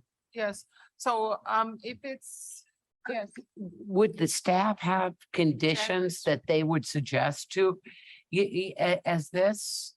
Oh, Jackie's writing them out right now. We can, I mean, based on what their testimony, we can offer some past suggestions of appropriate conditions, but I think that the board should primarily discuss the scope of conditions that you would feel comfortable with. But we can offer suggestions on wording or Yes, things like that. It sounds like you're interested in the roof drains, The roof the drains. silt fencing the and silt construction fencing. The- And then the area of machinery. encroachment being just the cantilever, not Yeah, footprint. that's Right, exactly. and no Whatever you feel no comfortable. construction of a foundation within Yeah. the conservation, there we go. the sinkhole conservation There area. we go. There we go. And then they can get started and it Yeah. saves everybody money, it saves us time and. Just to make you feel a little bit more comfortable with the conditions of the construction, this part of the house is on a crawl space. We're not adding a basement on that side. Okay, So the way that we're gonna be digging this into the ground is not gonna be obviously as deep. So that section actually could be dug out by hand. Whatever measure that you guys feel comfortable with, we'll follow. Dig it out by hand. I'll be there. No, You're gonna have some crew mad at you, Ernesto. I think. okay. It's all right. This is good. I just don't. All right, so do you want to make the motion? With the conditions which have been under oath accepted and the staff has understood and will enforce. Given all that understanding, I move to approve the variance. The buildable After area. I put my Yes, glasses see what you're. on variance 22-29A and 22-29B with conditions. Yes, with the conditions discussed and stipulated that Jackie so eloquently stated. Okay. Is there a Okay. second? I'll second that. Okay, He so did, he made the motion, I'll second it. I think we'll have to formalize those conditions. So if I repeat them and you agree, then we can proceed. If you don't agree, we will come back and Okay. change the conditions and you'll waive your vote or, retract your motion. Yeah, that's the final statement of the conditions will be subject to our approval. Yes. Good, I want Okay, that. so the vote is to approve VAR 22-29A and VAR 22-29B, which is the buildable area from the Sinkhole Conservancy area from chapter 804, as well as the 829 Sinkhole Conservancy area standards with the following conditions. That the petitioner tie in roof drains to divert water from the SCA. That the silt fence would be placed to avoid any heavy equipment within the SCA. And that the area of encroachment into the SCA as proposed in the site plan of the packet shows that the structure must be cantilevered over the SCA and no foundation within the SCA. All right. You did that And very no well. construction of the foundation within the SCA. They'll hand dig there at the limit. Okay, I don't believe there'll be any construction within the SCA at all because the crawl space will be outside of the SCA. Is that correct? Got it. Okay, Thank you. all right. So a vote in favor is a vote to approve with the conditions stated. Margaret Clemens. Yes. Guy Loftman, Yes. D Owens, Yes. Pamela Davidson. Yes. Okay, motion passes 4-0. Thank you. That looks like a. Thank you so much. Thank you for your Thank you. patience And tonight. thanks for your work on this. We really appreciate everything. Thank you. Thank you. Good Bye-bye. luck. It sounds fascinating. Yeah, we can't wait to see. Thank you so Send us much. pictures after. Thank you. Bye-bye. Thank you, you guys. Okay, so you had a trial by fire tonight. It went really well. You did really well. Welcome, Pam. Welcome. You're a natural. did. Is there a motion to adjourn? Motion so moved. Yes. Okay. All right. We were all driving over Thank for you. pie. Thanks, everyone. I don't have. Okay. Okay, kids, thanks. Night.